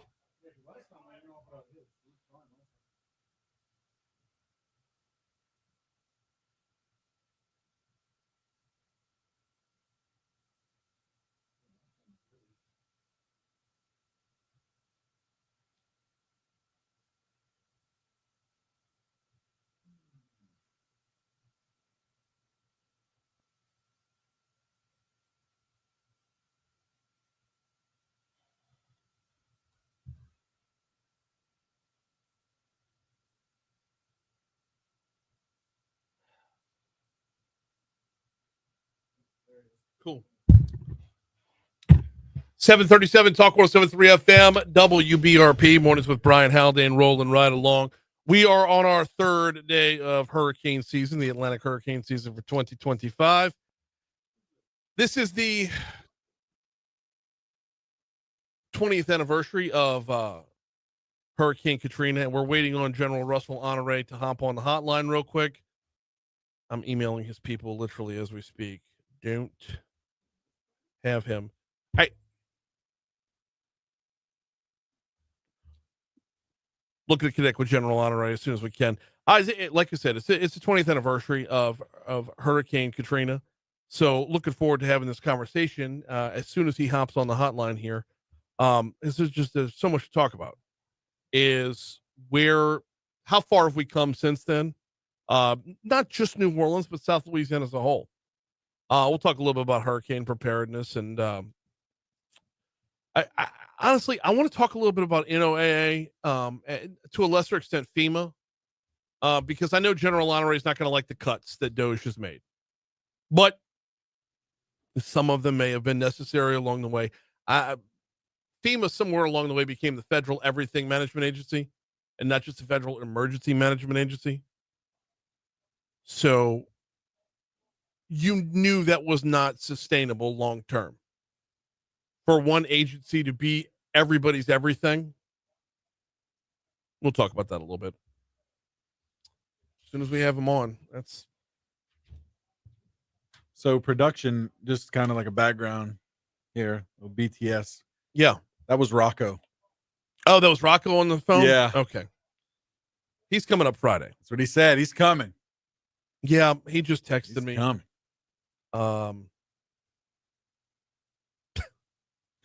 Yeah. I'm not going to read his text. Yeah, and I'm not going to say what he said on the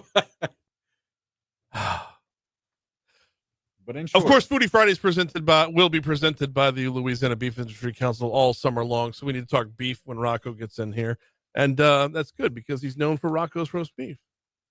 Tell you who else we need to get back in the house is my boy Thomas Rock. Oh, man. With the Mammy's meat pies. Still thinking about those meat pies. Now, here's the backstory here. And we got to get Russell Honoré on. And this is bugging me that he's not on yet. But we got to get Russell Honoré on because Russell Honoré and Thomas Rock are related.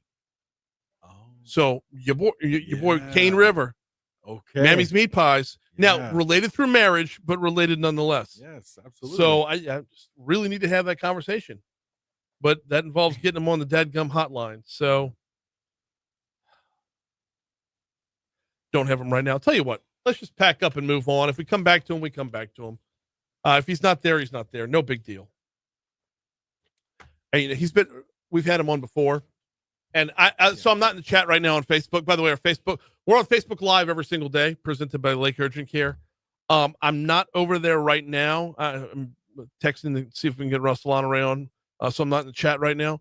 But I can almost guarantee I can almost guarantee that they're making fun of me because the last time that General Honoré was on, he called me by a different name.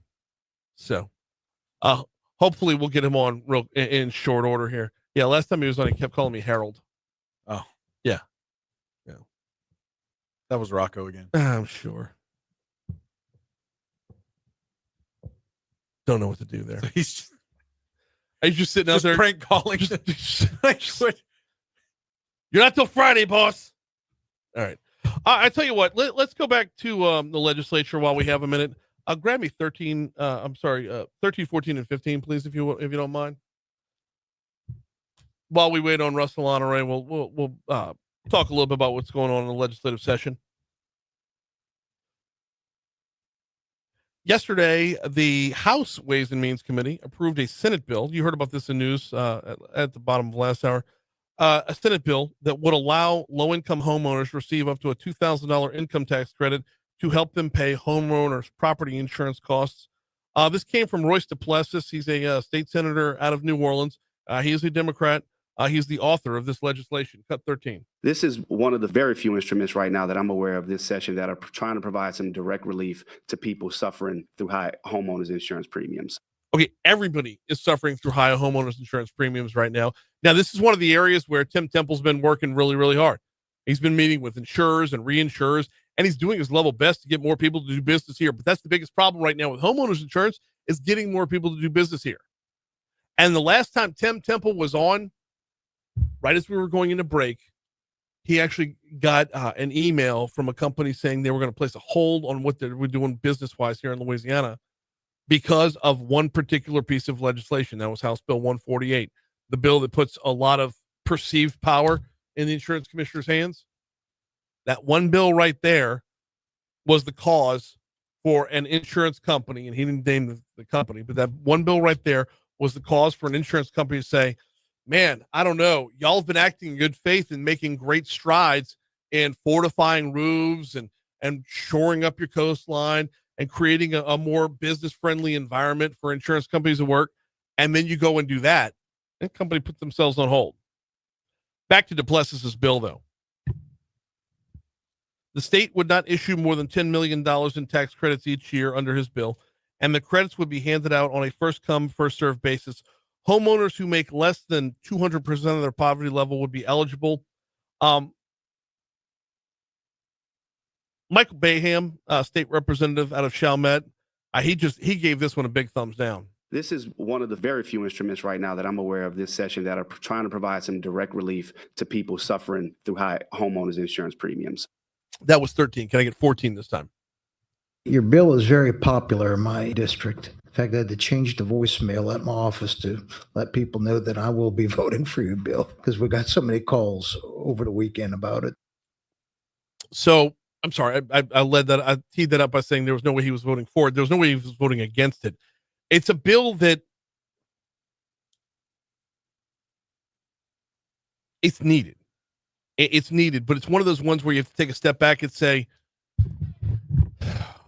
in spite of having a limited cap on how much money it would actually spend, we talked about that, right? The $10 million cap right there. In spite of having that cap, drain through that cap, take what we can get it out there and help out.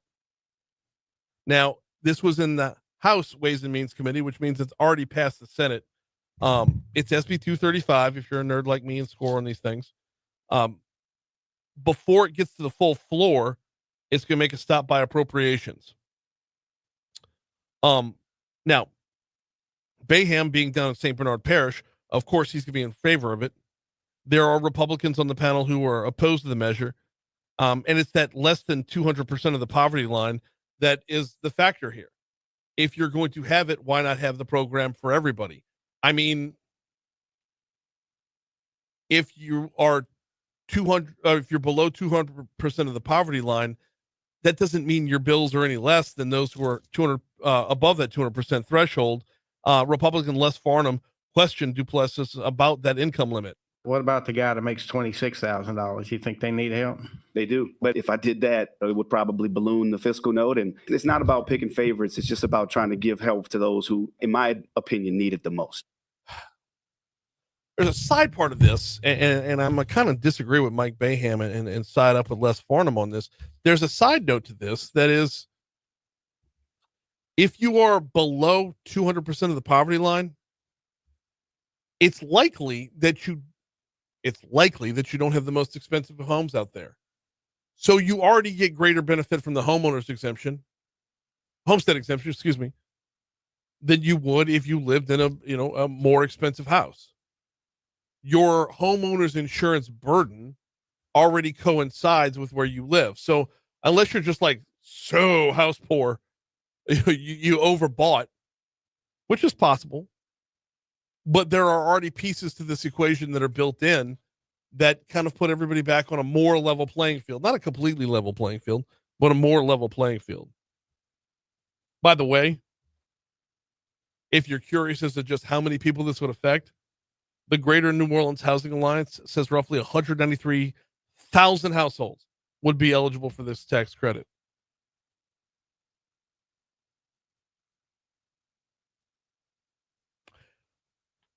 Tell you who I would like to see in line to get this, though. It's not just the lower income. I wouldn't mind seeing this set up to where those on a fixed income would get first crack at it. If you earn a lower income, if you're below 200% of the poverty line, you do still have the opportunity to go out and earn more. However, if you're a retiree, you're on a fixed income, you are forced to stand by and watch as premiums rise, but your income doesn't.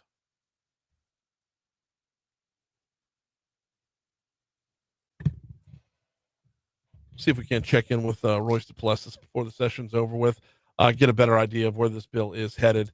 We're at 747 at Talk 107.3 FM WBRP. If you were tuned in to hear from retired General Russell Honoré, he's a no-show.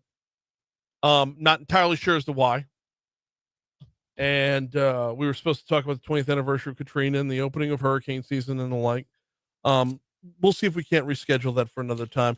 In the meanwhile, I want to remind you about the folks at the Baton Rouge Metro Airport. FlyBTR.com is the website. FlyBTR.com is the website. About a half an hour ago, it was wheels up to D.C. It was wheels up to Reagan National with a direct flight that we have from Baton Rouge Metro Airport to Reagan National. And, oh, by the way, coming up this evening will be the return flight. Well, if your business does business in our nation's capital, Baton Rouge Metro Airport is your hub here. It's your go-to.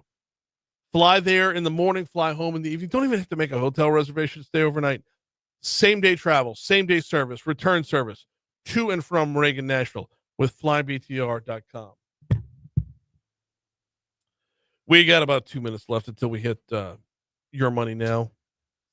Tell you what, John, I'm a little bummed that Russell Honoré bailed on us there.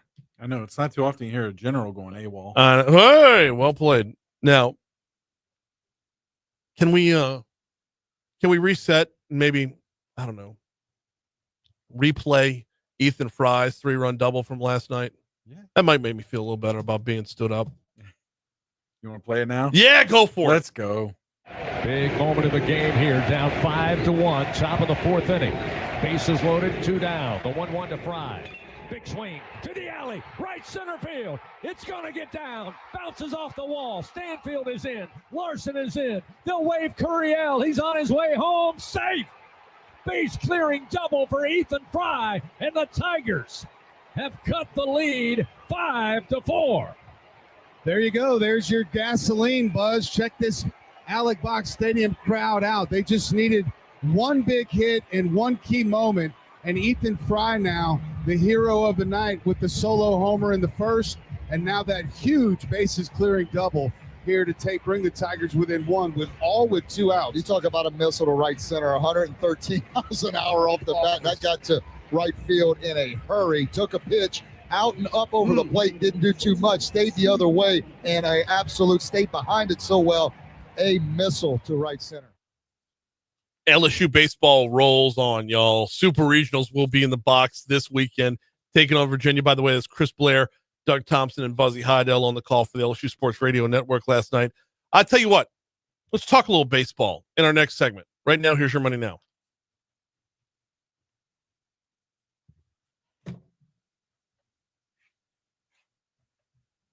I'm pissed. I'm legitimately pissed right now. This is the second time this fucker's done this to me. Oh. He did it at the beginning of last hurricane season, too. Oh.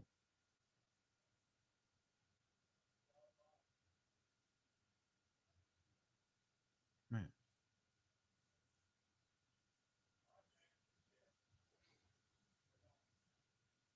So no real reason, just kind of.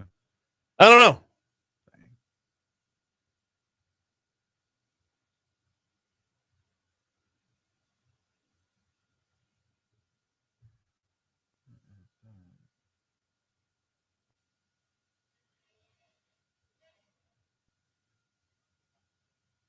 Oh, ow.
It was Howard, not Harold.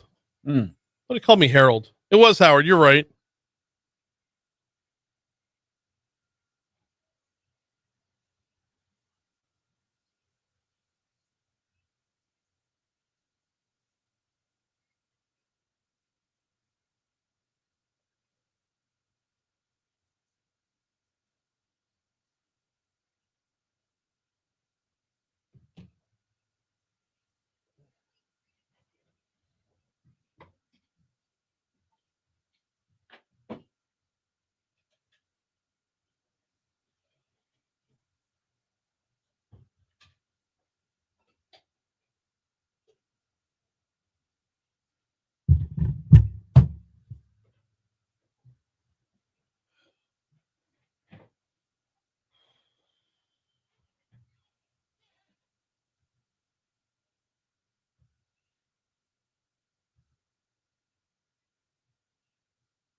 Oh.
7:55 Talk 107.3 FM WBRP Mornings with Brian Haldane rolling right along.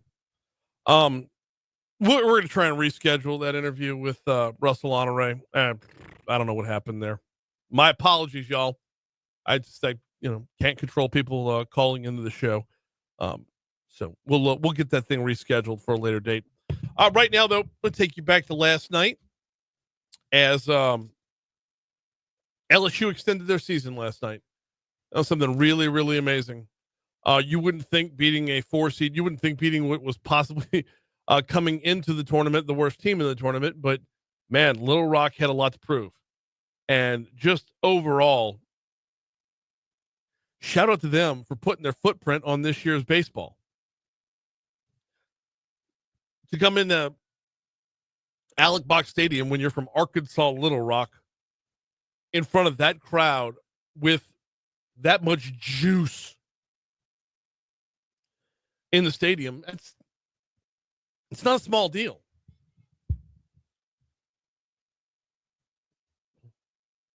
You think about if you're playing at Little Rock, right?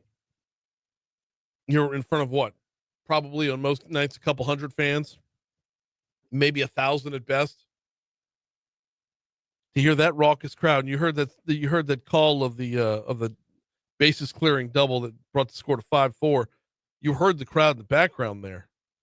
I tell you what, John, give me another one with give me 7.5, please, just to kind of get an idea of the noise, the level of crowd participation from the Tiger faithful last night. K right here would be big. 2 outs, bases loaded. The 1-2 swing and a miss. Struck him out.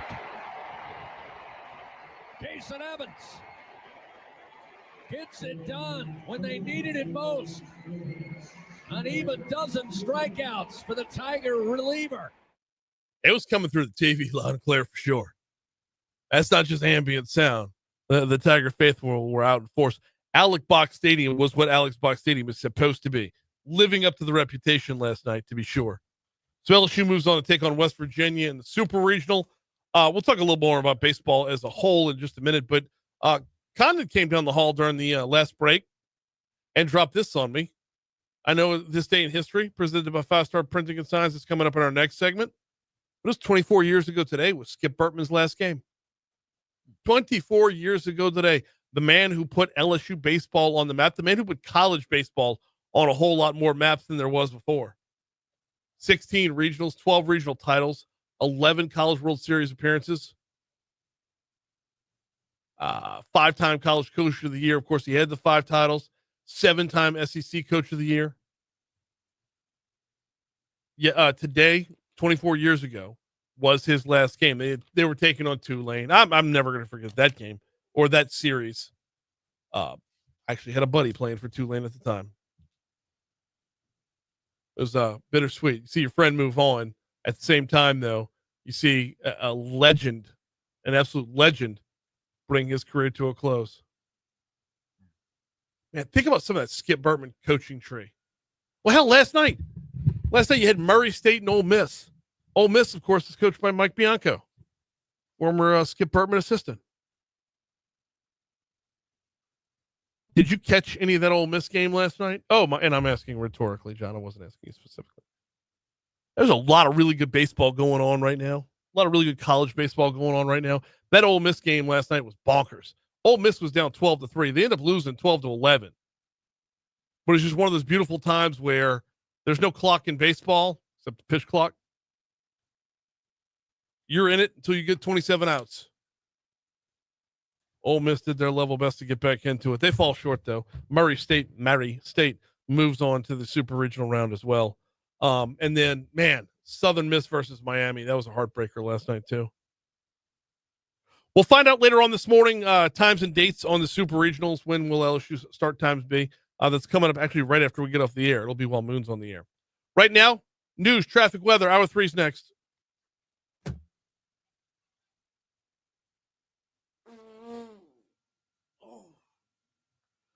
I'm going to get up and walk around.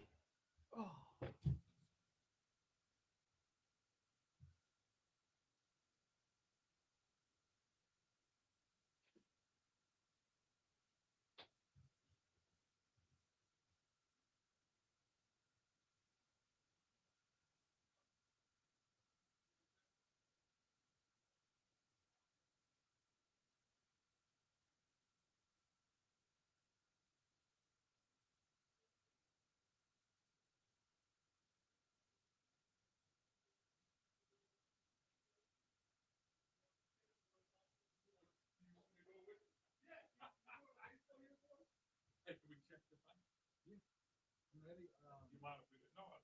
I don't know. You probably at home. Hey, did you ever go to see the rigmarole again? Rigmarole? They actually start tonight. Let me see if it starts tonight. Heard Rand yesterday. Hey, I want to do a test. You talking to Mike too? I need to talk. Hey, bro, you ready to test? You said you already get feedback already.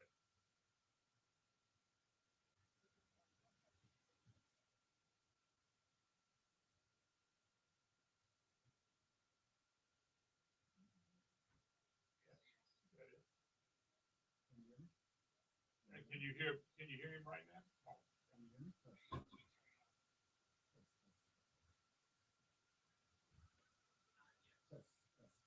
Still going.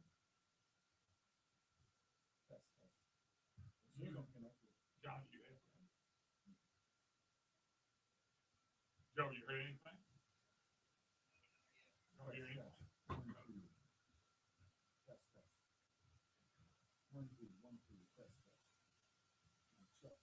Is that mic on or what is it? Check. You still ain't got nothing? Okay, do we hear them? What are you running down the system right now for us to hear?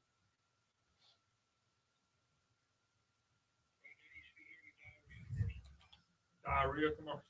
Oh, I don't think you hear anything. That's one of the poop committee. Yeah, I guess so. That's your poop committee. All right, test. 1, 2, 1. Still nothing. Looks like it's okay.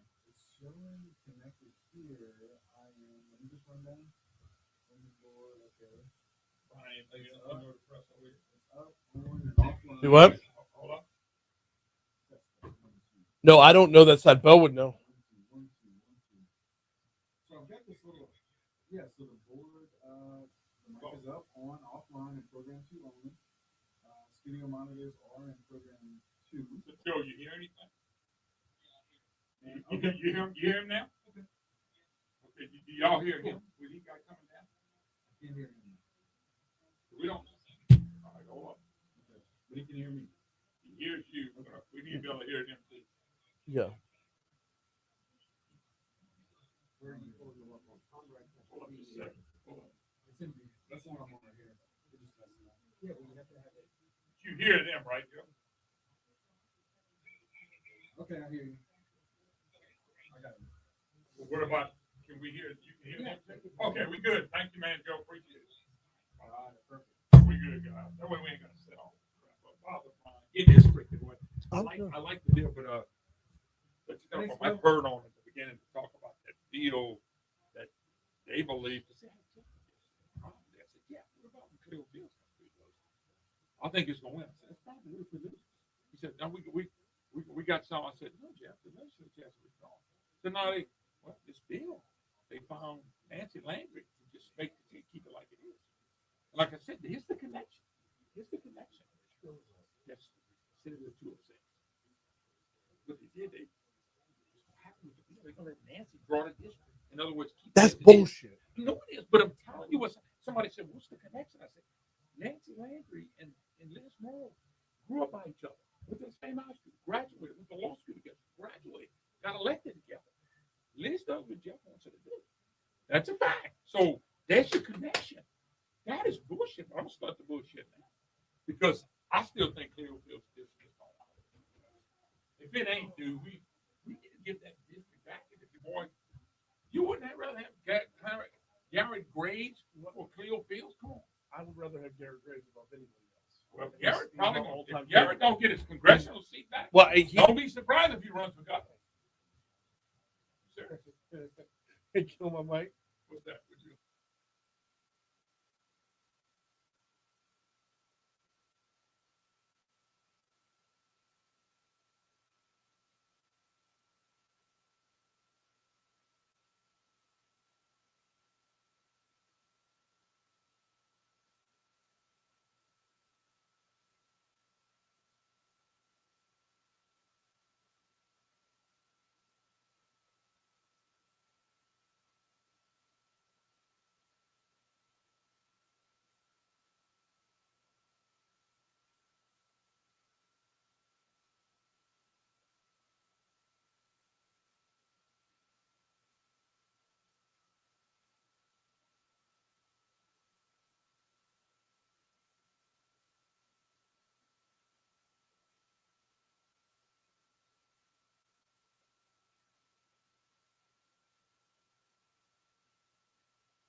Leaving the rails.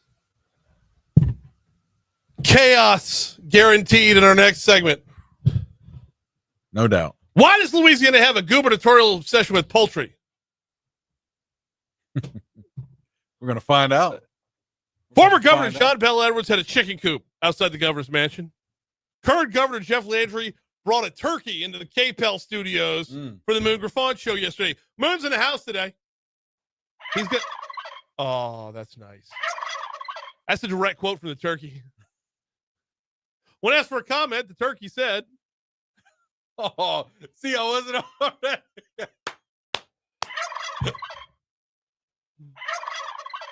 Support his hindquarters. We'll have Moon in to tell the story in just a little bit. Coming up in the next segment. So stupid. Okay, now this sounds like I'm making fun of Jeff Landry, and I'm not. No. I say God bless the guy for having a little bit of fun. Of course. Lighten up, everybody. Yes. It was fun. It was funny. Cheesy, but funny. So that's it's nothing but love for our governor on that front. I appreciate the effort. I appreciate the humor. It's like, well, you were out last Thursday when we had the governor on. Oh yeah. There's a level of personable.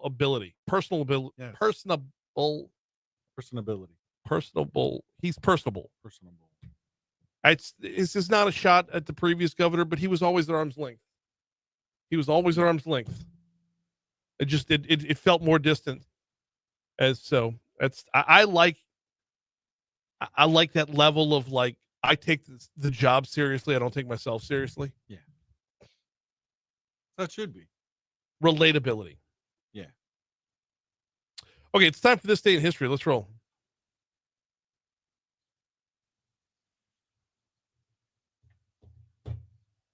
Get back in time.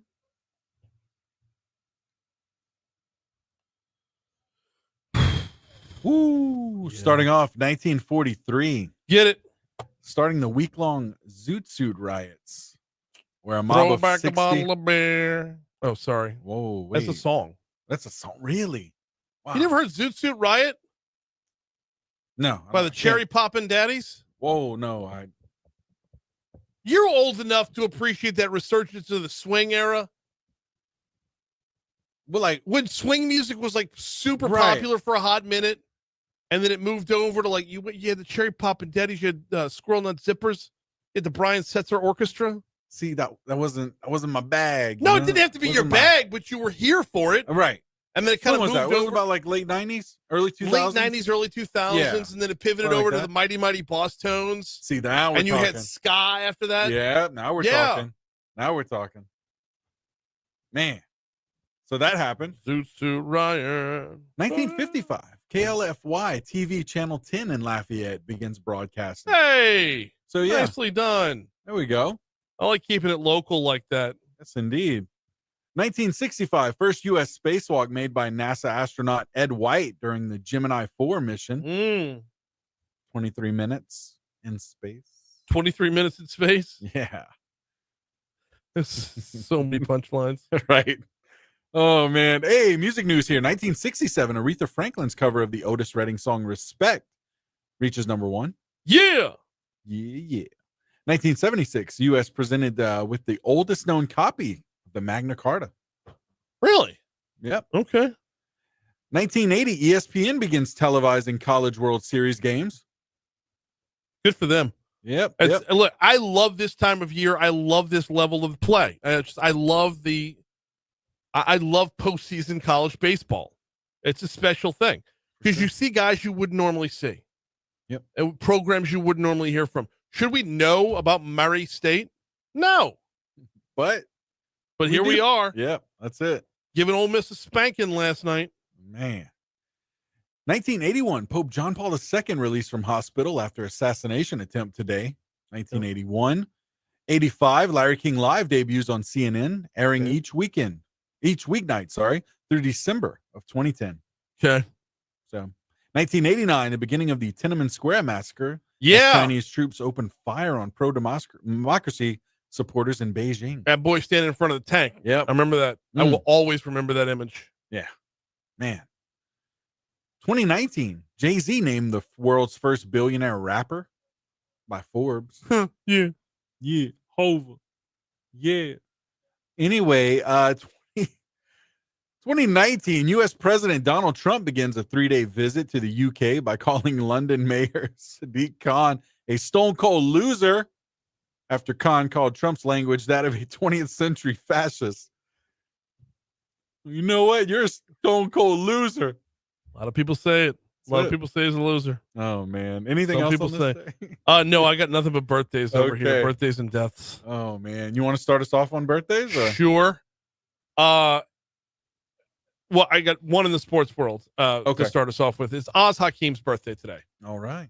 And you might be saying to yourself, Brian, why are you celebrating the birthday of, I don't know, some, random Los Angeles Ram?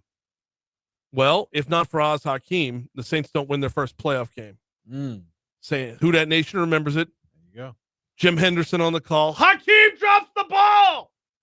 Happy birthday, Oz Hakim, and thanks for that playoff win. Who else we got? Man, who we got here? We got like Curtis Mayfield, Jefferson Davis. Jefferson Davis As in Confederate President Jefferson Davis? Hey. Okay. All Anderson Cooper. Yeah. Let's see who else we got here. Allen Ginsberg today as well. Okay. Poet Allen Ginsberg. Man. Okay, we got a couple more here. We got Tony Curtis. We got you said Anderson Cooper? Yeah. Yeah, Anderson Cooper's in that mix. I had more. Raul Castro, Josephine Baker. And there was one more. No, there wasn't. That's it. The rest were deaths. Who you got on the death who died today? Muhammad Ali in 2016. Yup. Top of this list. Yep. Oh man. One of the Golden Girls. Rue McClanahan. Rue McClanahan died today. Yep. Oh 2010. man. Yeah. Golly, it was that long ago? Yeah. That just feels more recent than that. David Carradine as well today. Okay. 2009. All right. Also, died on this day in 2011, Jack Kevorkian. AKA Dr. Death, Jack Kevorkian. Yeah, really. What national day you got? Oh man, there's ridiculous ones out here. There's always ridiculous ones. Bicycle day. How about that? How about that? How about that, the bicycle day? You go ride the bike, Brian Hardin? I wasn't doing I was not doing a I don't know what you No, were doing. no. We're not doing a Indian impression there. Oh, that was no. that's No. my real accent. Yeah, right. All right, we got a break. When we come back, Moon Griffon's going to hop on board. Governor Jeff Landry was in studio with Moon yesterday and brought a turkey with him. We'll talk about it next. Why do we do that? Let's see. Okay. Whew.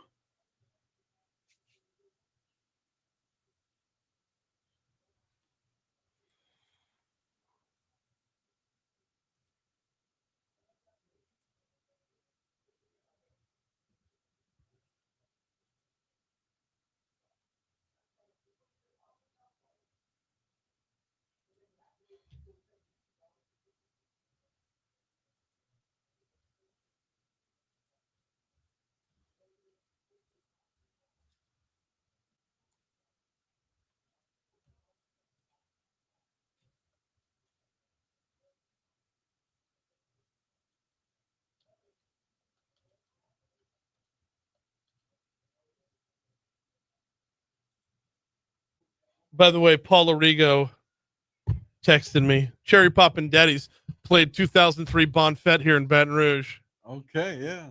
So did Johnny Rivers and Deadeye Dick. Remember Deadeye Dick? No, I got don't. a new age girl. What's funny is like I'd probably actually enjoy the music if I knew who it was. Like I'm gonna have to Look up these New artists Age Girl. Let's come back in with Zoot Suit Riot. Zoot Suit Riot? All right, here we go. That's the song. Okay, there we go. I got you. Hey, Moon, come hop in.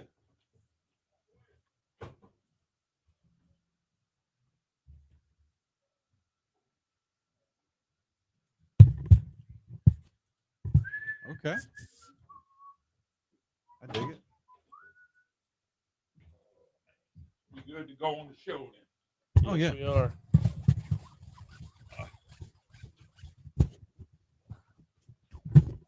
Yeah, he brought literally gate. Did you see the picture? The gate was that freaking wide. 2 grown turkeys. I asked the guy that brought them. He said, if you dressed them, they'd be around 35, 36 pounds. Now, me and you cook 10, 12, 14. Yeah. Yeah. No. Yeah.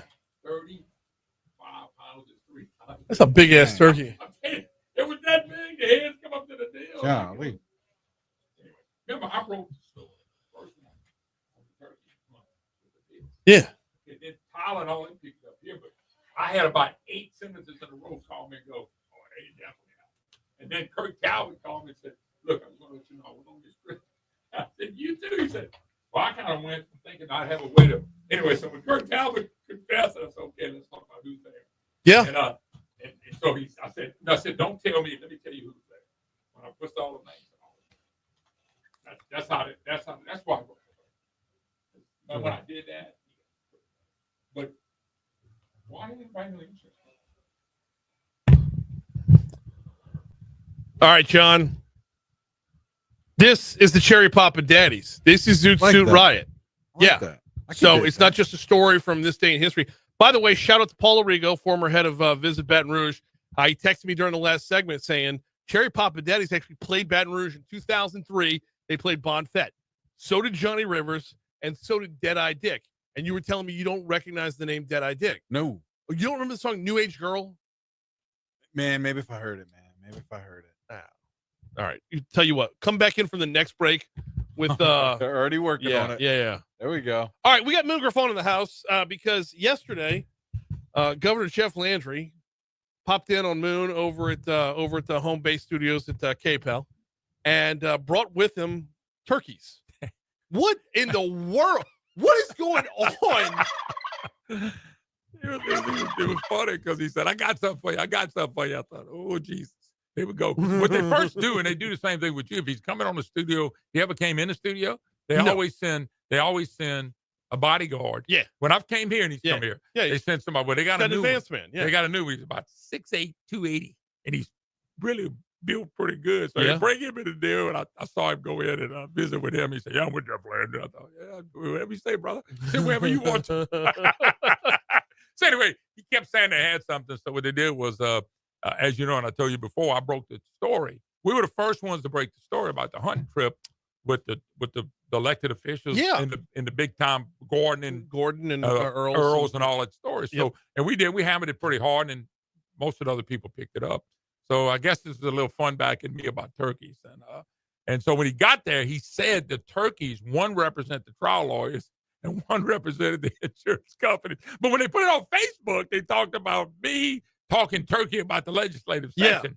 And I thought, hell, Brian, they ought to bring you some damn turkeys. You talk about a session probably more than I do. And so, I mean, we're in the heart of it. You live right here. You can throw a rocket in it. I know. I have a checklist upstairs to make sure I talk to as many legislators as possible. I think part of it was to kind of get the atmosphere on a little bit lower level than what I'm known to bring it up to. I think that was part of it.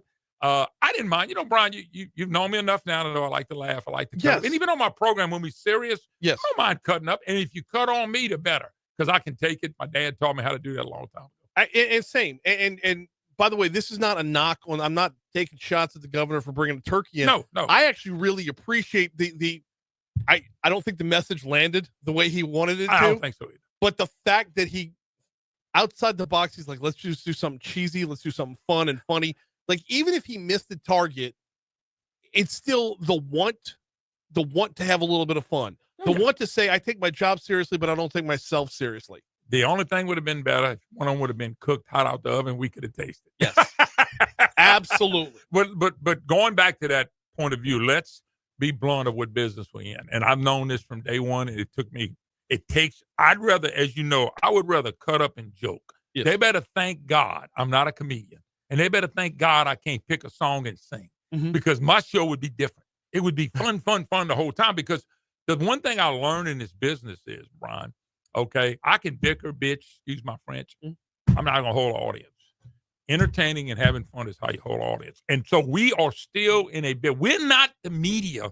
I'm not. Right. You're more of a news show, but I listen to you too. You do opinions. Yeah, Okay. From time to time. Okay, time. But When Russell Honoré stands me up, sure. Yeah, but you got to remember, I know what business I'm in, and so all the serious stuff we talk about, I'm dead serious.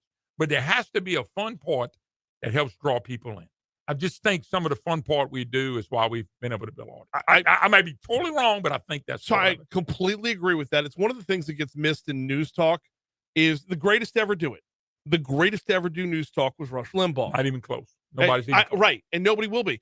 What gets overlooked with Rush, he was funny. Rush at the end of the day, he was hilarious. After 3 hours of Rush, if you didn't laugh some, Yeah. you didn't understand how to listen to Limbaugh. Now, that don't mean you can't be a serious person covering issues. I do it on a daily basis. So do you. Right. But Limbaugh could mix that in. And who did I learn from? First guy I ever heard on radio was Rush Limbaugh. Same. And I thought, God, man, I like what he's doing. So I would rather cut up and have a good time. It's just not what you do all the time. Right. Well, because emotion can't be feigned. You can't be outraged every single day. No, because I agree. nobody lives at an 11, right? You can't be mad every single day, and at the same time, not everything's funny. So when it's called for, sure. Don't you think that a person that's successful in the business has to be real? Yes. Well, I'm going to say this, and you might even disagree, because we've had a few events where we had away from radio. Yeah. I think you'll find me to be the same person here that I am at an event. Oh, God, yeah. I don't go over there and go, I don't talk now. Yeah. I go over there and talk and have fun and cut up like we're doing right now. Yeah. So I think that comes across. I'm not talking about Moon. I'm talking about Brian Haldane, Moon, Rush Limbaugh. I think what you had was real people. I met Dan Bongino. Dan Bongino was exactly the same when I met him that he was on the radio program. Really? Exactly the same. In other words, he was a tough, no-nonsense guy, okay? He didn't entertain quite as much, but he tried to. Yeah. But in person, he was kind of fun to be around. Similar story for Kilmeade. Oh, Kilmeade's in 100 different places. He's the Ryan Seacrest of News Talk. He's everywhere. He looks like he's more serious. So no. Well, yes and no. He's 100% serious, but he's also like wherever he is at the moment. That's the only place he is at the moment. Okay. Yeah. He's real then. Yes, but he's got to stay like very compartmentalized to be sure. You know, I can only, you know what I learned in this business, because I've been doing it a while, Brian, and you've been doing it pretty long too. If you're not yourself, you have no chance of making it. And all I can be is me. Yeah. If we would, if today I got fired, today I quit, whatever. Right. I feel like I had 32 wonderful years doing this, and it's been a treat and a lot of fun for me. All right, let's get back to the turkeys real quick. You were telling me wouldn't talk about no, that. you were telling me during the break, these weren't just like your average butterball from the grocery store. No, matter of fact, it's funny because the guy that actually raised the turkeys, he don't really sell them. He gives away 15 a year. He grows them. He has about 30. Okay. No, these are way bigger than butterballs. I asked him because their turkeys they were just gigantic. I said, what do? You shoot them up? None of that. He said, I grow them, I feed them, I keep them healthy. He said, we eat about give away 15 a year. He said the average one of his turkeys is 35, 36 pounds dressed. Lord. Now I'm gonna tell you, Brian, if you walk into, you can buy a big butterball that's 18 to 22 pounds. I get it. But normally somebody's gonna buy a turkey. It's gonna be in the 10 to 14 pound range, 12 to 14, which will feed with ham and everything else. Will feed 10, 12 people. Yeah. So you feed a lot of people with that. And so, but these were big. I'm talking about gigantic, man. Like you better have a big family. Okay. How long does it take to cook on them puppies? A 35-pound turkey? Yeah. I'm going to Google that because I want to know. It's so much a pound. If you say bacon. Right. How long does it take to bake it? My gut feeling, let me take a guess. I'm going to take a guess before you tell me. 35. Right. I'm going to say it will take you, let's say you cook it on about 350. Okay. I'm guessing on this. I'm going to say somewhere in the 4 to 5 hour area. How long? A 35-pound stuffed turkey typically requires between 5.5 to 6.5 hours at 325. I went 350. You went 350. 4 to 5. Pretty close. You were spot on. Yeah, that's pretty darn close. But I kind of cheated. You know why? Why? People don't realize I was in a catering business for 8 or 9 years. We cooked about 5. Listen, catering business till I got in the radio business. Okay. Now, I gave up working every weekend to working no weekend. I gave up to working, running into myself to having hours that are good now. But I did that, and we cooked a lot of turkeys, fried, and we would smoke them and sell them to companies. All right. And so every night, if you had a somebody would base. walk in with an 18 to 20 pound turkey, and I would go, "You want it fried? I don't want to fry one that big. Why? Because when the outside is really done, the inside may not be done. But if you baked it or smoked it, right, you can go get it better." longer. So I knew I'd be in the ball game. I didn't know if I'd be right on. Did he take him with him when he left? Yeah, they did. He didn't take them, though. The That's- guy that brought them there took them, and they were big, and they were caged. They had to measure the door to see if they could get the cage. They literally put it in the studio. Now, the picture I saw, the turkey was in the cage. Yeah, 2 turkeys in the cage. Y'all didn't let him out and walk No, around a they little didn't. bit? You know, it wouldn't mind. First of all, it'd be like in here. It's not my studio. Right. But they were giant. If you saw them, you would go, who could grow a turkey that big? They were really big. We were really big. Unbelievable. You know, Ben Franklin said the turkey should have been the national bird. I have no problem. He said the eagle was an immoral bird. It should have been the turkey. Eagles are a pretty mean dude, but you know what? I went to Alaska a couple of times and I saw some real eagles. Not that we ain't got real eagles here, but they eat salmon. They look bigger than those turkeys. Yeah. They look like they were about 3 feet high. Eagles look bowed up. They look like they juice. When I saw one eating an 8-pound salmon, yeah, the eagle looked like he was 3 feet tall. Yeah. I'm not, and then healthy because you And can't, yeah. can't hurt them, you can't mess with them, and there's so much food there. Right. But they look. They never miss chest day at the gym. No, none at all. An eagle always looks bowed up. But man, they had an eagle's nest sitting right above us where it was fishing, and I thought, look how big. But when I saw the one even ground, it was eating. It would look up at us, and nobody touches them. Nobody, which is good. They should, but they just living in the wild. They didn't care who was walking by them. We got about a minute left till we hit break, and we're going to talk with Congressman Troy Carter on the back end of the break. But before we hit the break, real quick, the rest of the conversation with the governor. Turkeys aside. Gave him kudos for saying he cut the insurance 10%. He passed these bills. He claimed 10% was being cut. I never had anybody cut 10%. He claimed it. I told him congratulations. Now, I want to see it? Absolutely. And but that was the gist. We talked a little bit about economic development, some of the business stuff and jobs, and the steel. There's another announcement coming out today. Yeah, they had the steel plant deal bothered me with $600 million of actually cash paying out. Tyler Bridges confirmed when I asked the governor, he did send me something. It's about $450 million the state's gonna pay, $160 million Central Parish is gonna pay, plus all the infrastructure and incentives. So I don't know how much we pay for the plant, but I guess that's what everybody does. It is. Yeah, I'm guessing every state does it. Yeah, and that's the only way to recruit these days. Yeah, I'm guessing that you got to all make the state the friendliest business state in the country. Don't worry about all that. I mean, still don't think it'll matter. No, you think they want that money? It's the same as recruiting college football. You know, you could say we have the nicest facilities around, but unless you got those NIL dollars, you ain't getting nobody. I got to tell you, you know that from LSU recruiting, and LSU's had a heck of a recruiting. They put money in it because I can tell. But man, they got like the guy that lost that went to Michigan. Bryce Underwood. That was just strictly money. Money talks. Nothing. Yeah. Because that kid really wanted to play. I know. So yeah. How much mom and dad gets involved in that? Same in the business world. Oh. He is Moon Griffon coming up right here, half an hour from right now. Right now, we got news, traffic, and weather. DC Currents coming up next. Hey, brother, I'm gonna leave that was fun.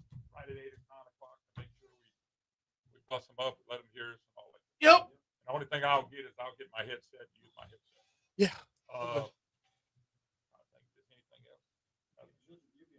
I got Heard gonna come on by phone. Cincinnati's coming, but Temple's coming too. They may come at the same time. That's really all I got today. Bernie was really upset with the Republicans and what they're doing. That bill I told you, 206 and all the stuff. You look at all these Republicans that running everything. This has been cool. Brian, I know you talked to them, asked them. It's been a session from hell. They feel like it's been a session from hell. They're really upset about how this session. A lot of it falls They back should on be. Jeff. A lot of it falls on Jeff. I'm telling you, you talk to them privately, they're gonna tell you that. So the question then becomes, how sustainable is that? The drop off from year one to year two has been everybody's now talking in the hallway. When's the talk going to move to be in public? And if that ends up happening, I think if Jeff, let me tell you something. Here's the fun part. Here's the fun part for the summer because the summer can get boring. We're gonna know about the Cleo field. Yeah. As soon as that breaks out, if they keep Cleo playing Jeff, don't plead Cleo. We got to put pressure on Jeff and them. They got to come back and redraw this. They ought to just put the district that was drawn the year before that under Bill Edwards that your boy Stefanski and them do, that they barely tweaked everything and left it alone. Graves won his district. That's the one they ought to go back to, give it to the judge and say, this is our district. You don't like it, we're going to the Supreme Court. And then the question. Remember, the legislature has to draw it. Yeah. And the Supreme Court will back. Here's it. It might.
All right, when's our chance of rain getting back to the forecast? What's the warming trend looking like? Here is the full forecast with Emma K. Cowan.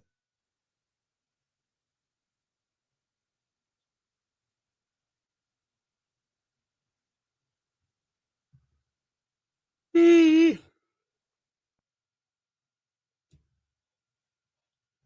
he is.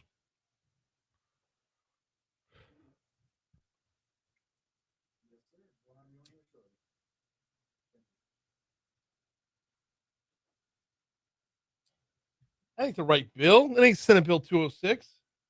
206 wants to raise the minimum wage. That ain't right. I had to find the right bill. That's not the right bill. Yeah. New Age Girl. All right. There you go, John. All you know had this to one say now? was it was from Dumb and Dumber. Oh, well, yeah. But Yeah. it's funny, like you hear songs, but you don't really think like, who's the artist?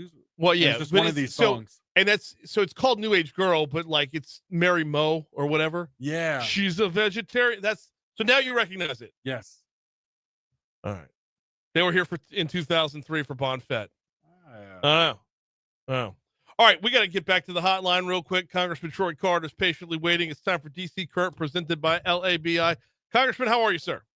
I'm doing fantastic. How are you, my dear brother? I'm doing very well as well. We are now officially in hurricane season. I tell you what, I was planning on having this conversation. I think we've got some feedback. It appears that the radio. Oh, okay. There we go.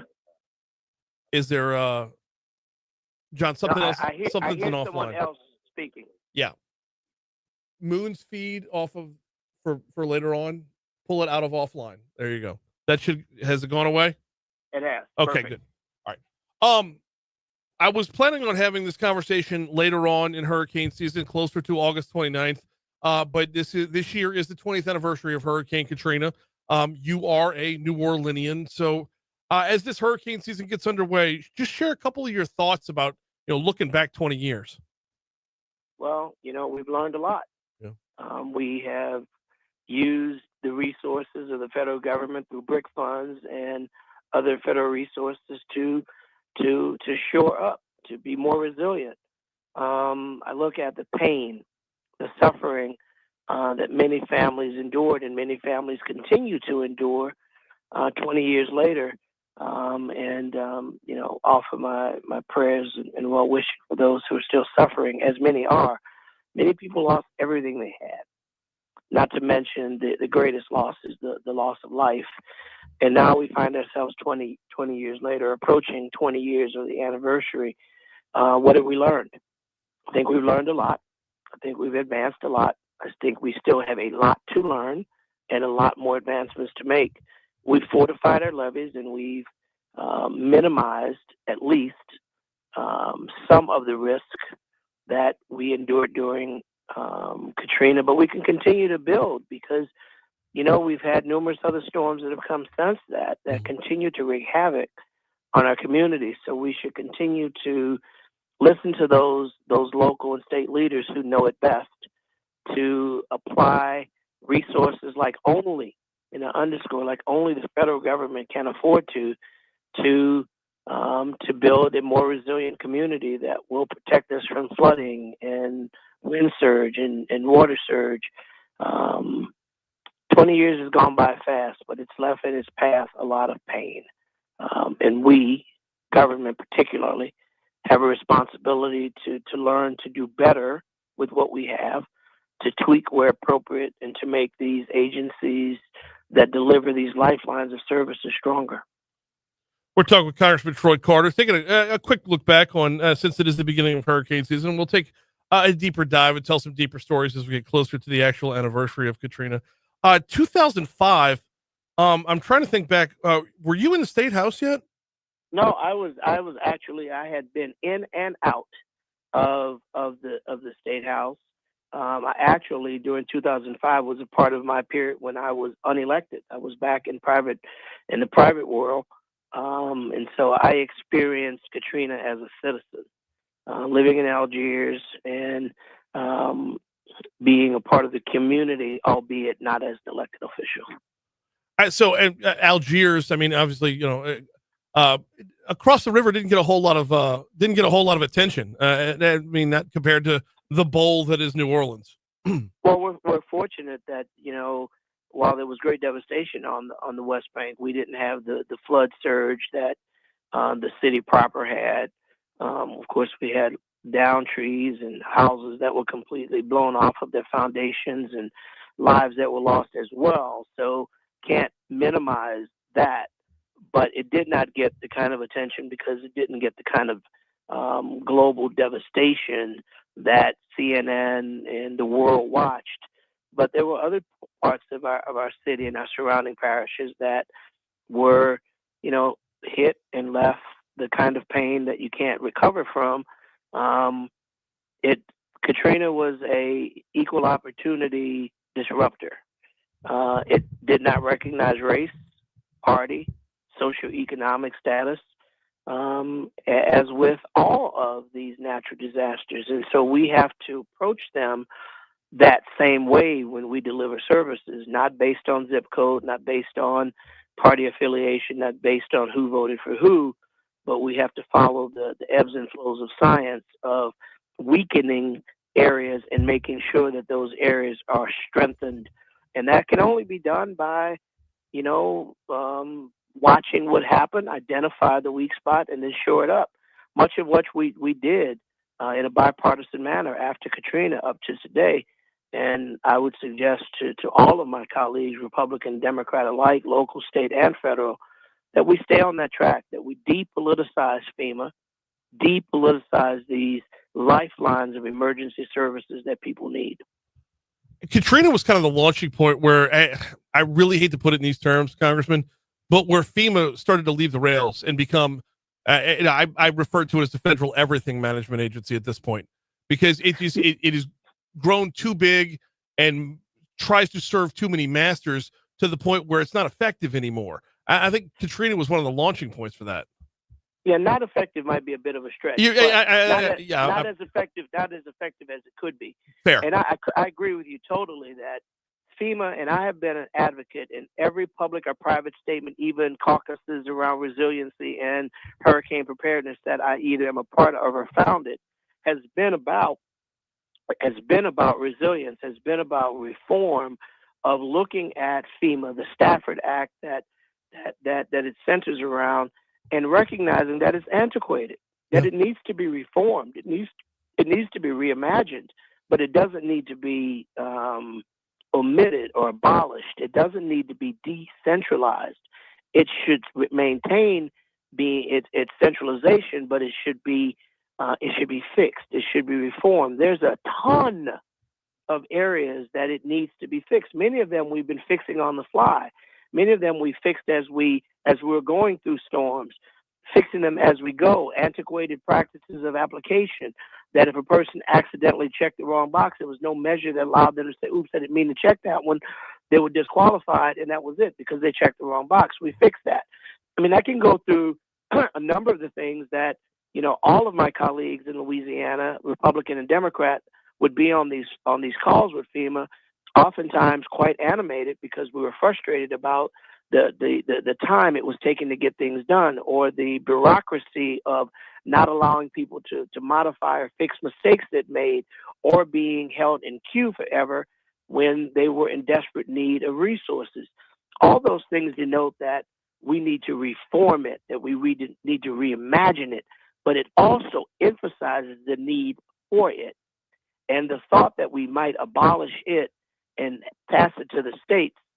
Listen, I can't speak for the governor. He speaks very well for himself, but I suspect, as I've heard from governors all over the country, Republican or Democratic, that's a big order to fill. We need to have it centralized, FEMA, that is streamlined and defined with a very specific task, and there should be measures in place to refine, reform, reimagine, and create a lean, mean, efficient FEMA. Yeah, efficient would be the key word right there. And that's going to come with some hard decisions as well, where, once you're no longer in a state of emergency, you're no longer under their domain. But that's all discussions to be had as the hurricane season wears on, and as practice wears on as well. Unfortunately, as time goes on, we know that natural disasters know no boundaries, and they appear to be popping up in places now that historically they never have. Of course, New Orleans, Louisiana as a whole, we know hurricane season comes every year. We know the names of the storms. We can approximate when they're coming, how many will come, and the strength. But in other places where they've never had these natural disasters, mudslides in New York, in North Carolina, tornadoes in places they've never had them before, tsunamis, and, man, it's a hot mess. Oh, and earthquakes to the mix. We had fault lines. We're getting earthquakes where we've never had earthquakes before. I mean, it's just we've got a very angry environment. We can debate how it happened. We can debate climate change. Is it natural ebb and flow? Is it mankind formed? Whatever decision we decide to debate on, which side of the coin, is really not as important as the recognition that we have an angry climate and we've got to make adjustments to deal with that. We got Congressman Troy Carter on with us for a couple more minutes. Congressman, I wanted to pivot in these last 2 minutes to talk. It is National Men's Health Month this month. Yes, National Men's Health Month is a very important time, and I am very honored to serve as the chair of this bipartisan Men's Health Caucus. Our topics are to really focus on things that everything men's health care, right? Because we know that we are not as prone to see a doctor unless we have a broken bone or we're deathly ill, because we've been taught that macho, suck it up, you can handle it, don't go to the doctor, yada, yada, yada, foolishness that often leads us with medical issues that could have been addressed earlier and thus made them far less death-defying. Our counterparts, women, because of the complexities of their bodies, are taught to and maintain a regular presence with their doctors. So they start to see their physicians early on, and they have a practice of maintenance. Men, on the other hand, often ignore those things. And again, we don't go until we're really, really sick or that we broke a bone or something happens that require emergency attention. The Men's Health Caucus is year-round. This month is Men's Health Awareness, but we do this 12 months out of the year to talk about prostate cancer and pre-screening, because we know that preventive care is a heck of a lot cheaper than curative care. Yep.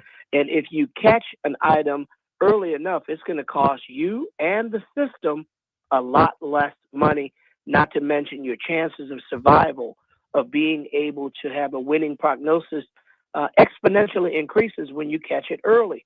And most of these things are things that can be caught and cured.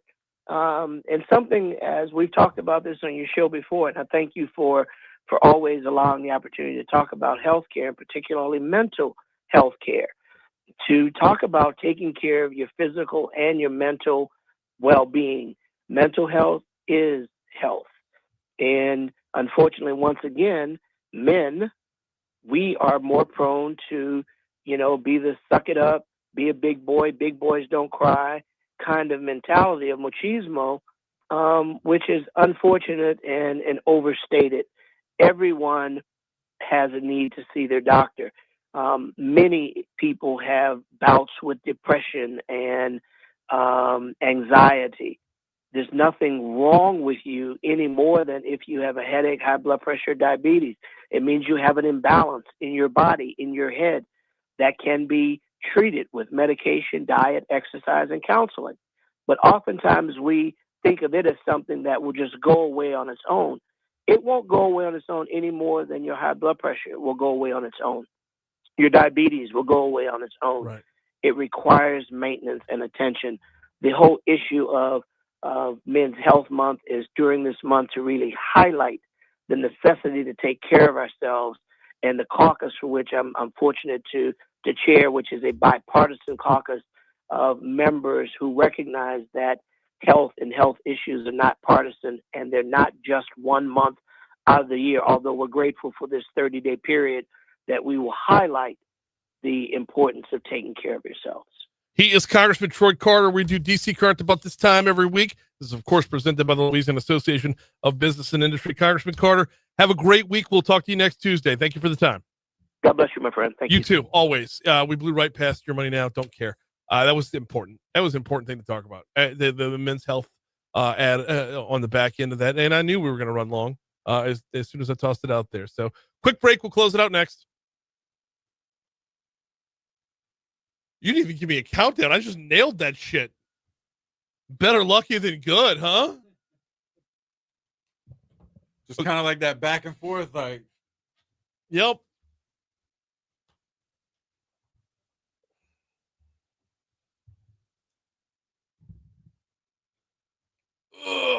That was my favorite conversation with him in a long time.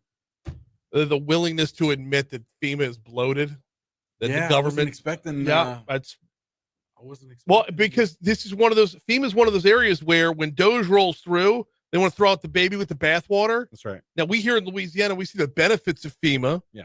Even though it's too slow to freaking get anything from them.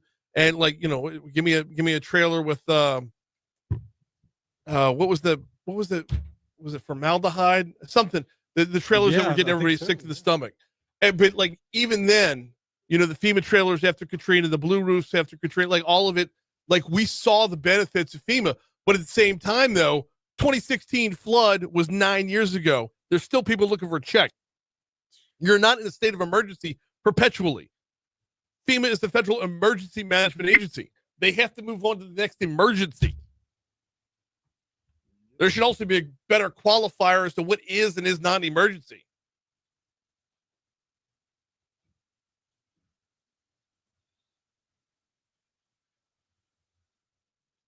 By the way, I didn't bring it up with him because I didn't want to stick on the hurricanes. I wanted to move on to health. Yeah. When he talks about what hurricanes are going to be next, he says we already know the names and blah, blah, blah.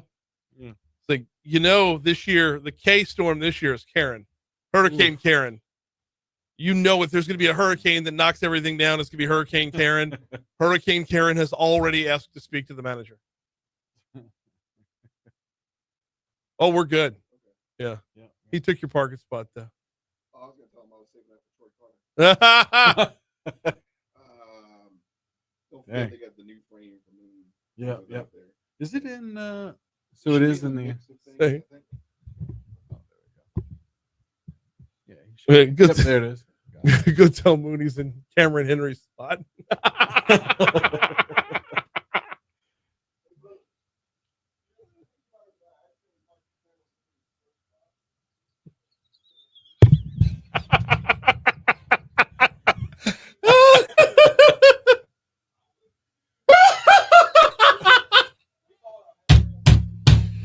Oh shit, that was good.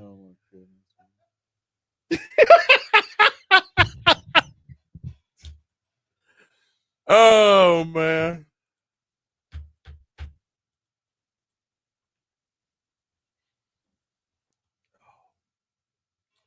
What do we got going on in the chat this morning? I know it's been a little quiet. A little quiet since earlier.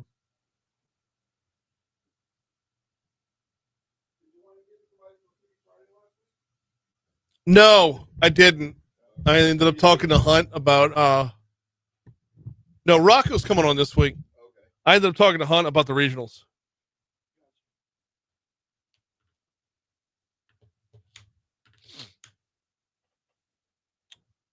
Does Moon have his own? No, Moon's gonna sit right in this chair right here. A former DJ and a former caterer. Hey, what's this former shit? I still DJ sometimes.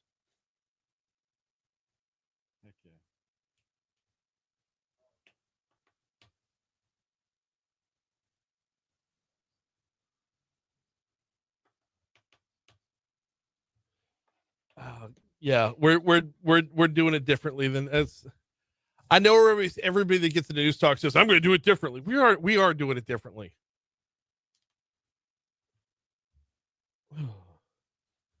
Cut 7, 8, and 9 here.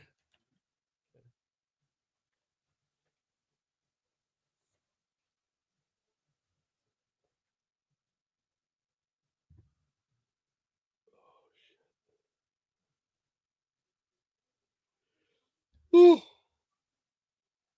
Ooh. Oh.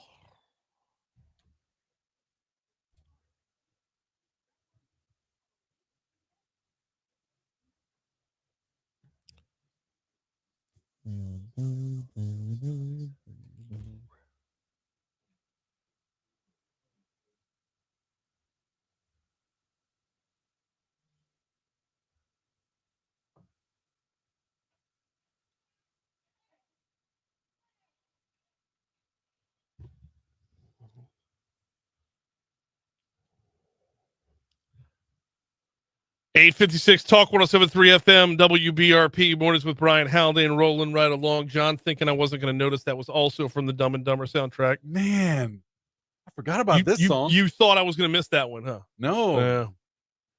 How did we get on Dumb and Dumber? Oh, Dead-Eye Dick, who sings New Age Girl. And this is from the Gigolo Ants? Yeah. Okay. But here's how all the pieces connected back together, so we don't have like inside jokes from the audience. Right. We were talking about today was the anniversary of the actual Zoot Suit riots. Yes. And I was singing the song Zoot Suit Riot, which you had claimed you had never heard of until we actually brought it up. You're right. Right. And then once we played the song, Paul Arrigo, who used to head up Visit Baton Rouge, texted me that the Cherry Papa Daddies, who sing the song Zoot Suit Riot, actually played Bon Fett 22 years ago here in Baton Rouge, along with Dead-Eye Dick was also in that same concert. And that brought the whole thing full circle because you didn't know who Dead-Eye Dick was until you listened to the song and you're like, oh yeah, from the Dumb and Dumber soundtrack. Are we up to speed now? Is that where everybody's at? Yeah. And then after listening to a few songs from the soundtrack, I'm like, oh man. Yeah. This is a fantastic soundtrack. Yep. Yeah, very good soundtrack. Man. Before we get out of here, we're going to touch in on a quick story out of New Orleans in a minute, but I do need to remind you about the folks over at P.F. Chang's. If you don't have your lunch plans yet, you know I recommend P.F. Chang's every single day. And as the weather gets hotter, you may think, Brian, come on, Chinese food's cold weather food. No, at P.F. Chang's, you're getting fresher ingredients prepared in a more healthy way. It's not going to weigh you down. I would highly recommend the Asian Caesar salad. Add the salmon to it for your protein. Oh, my goodness gracious. You want to talk about a light meal, a healthy meal, a flavorful meal that's not going to knock you out for the rest of the afternoon. P.F. Chang's has got you covered. And they've got lunch specials starting at $13.99, dinner specials starting at $16.99. You know where to find them. They're off Corporate Boulevard in Town Center. Look for the giant golden horse. So our favorite numbers nerd, John Cuvion, pollster John Cuvion with JMC Analytics. He is the best in the business. He's got a new poll out, or results of a new poll, talking about the Orleans Parish Sheriff and the mayoral race down in New Orleans. Cuvion says that the sheriff, Susan Hudson, has a 63% disapproval rating following last month's jailbreak where 10 inmates escaped. When you talk about an imbalance that badly, with filing next month and the election being 4.5 months away as the primary, those kinds of numbers to me are the kinds of numbers where you have to have an honest evaluation of your future political viability. In light of the jailbreak and the just pure buffoonery before and afterwards, does 63% unfavorable sound low to you? Like, I want to know who the 37% are who are still on board with Sheriff Hudson. Like, what do you have to do to lose favor with that 37%? We got to get John on to talk about this. We will do that at a later date. Right now, we got to hand off. Moon Griffon's next.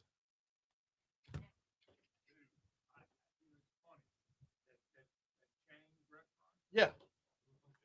Never, ever only go once a year. And it's right here on the phone. Yeah.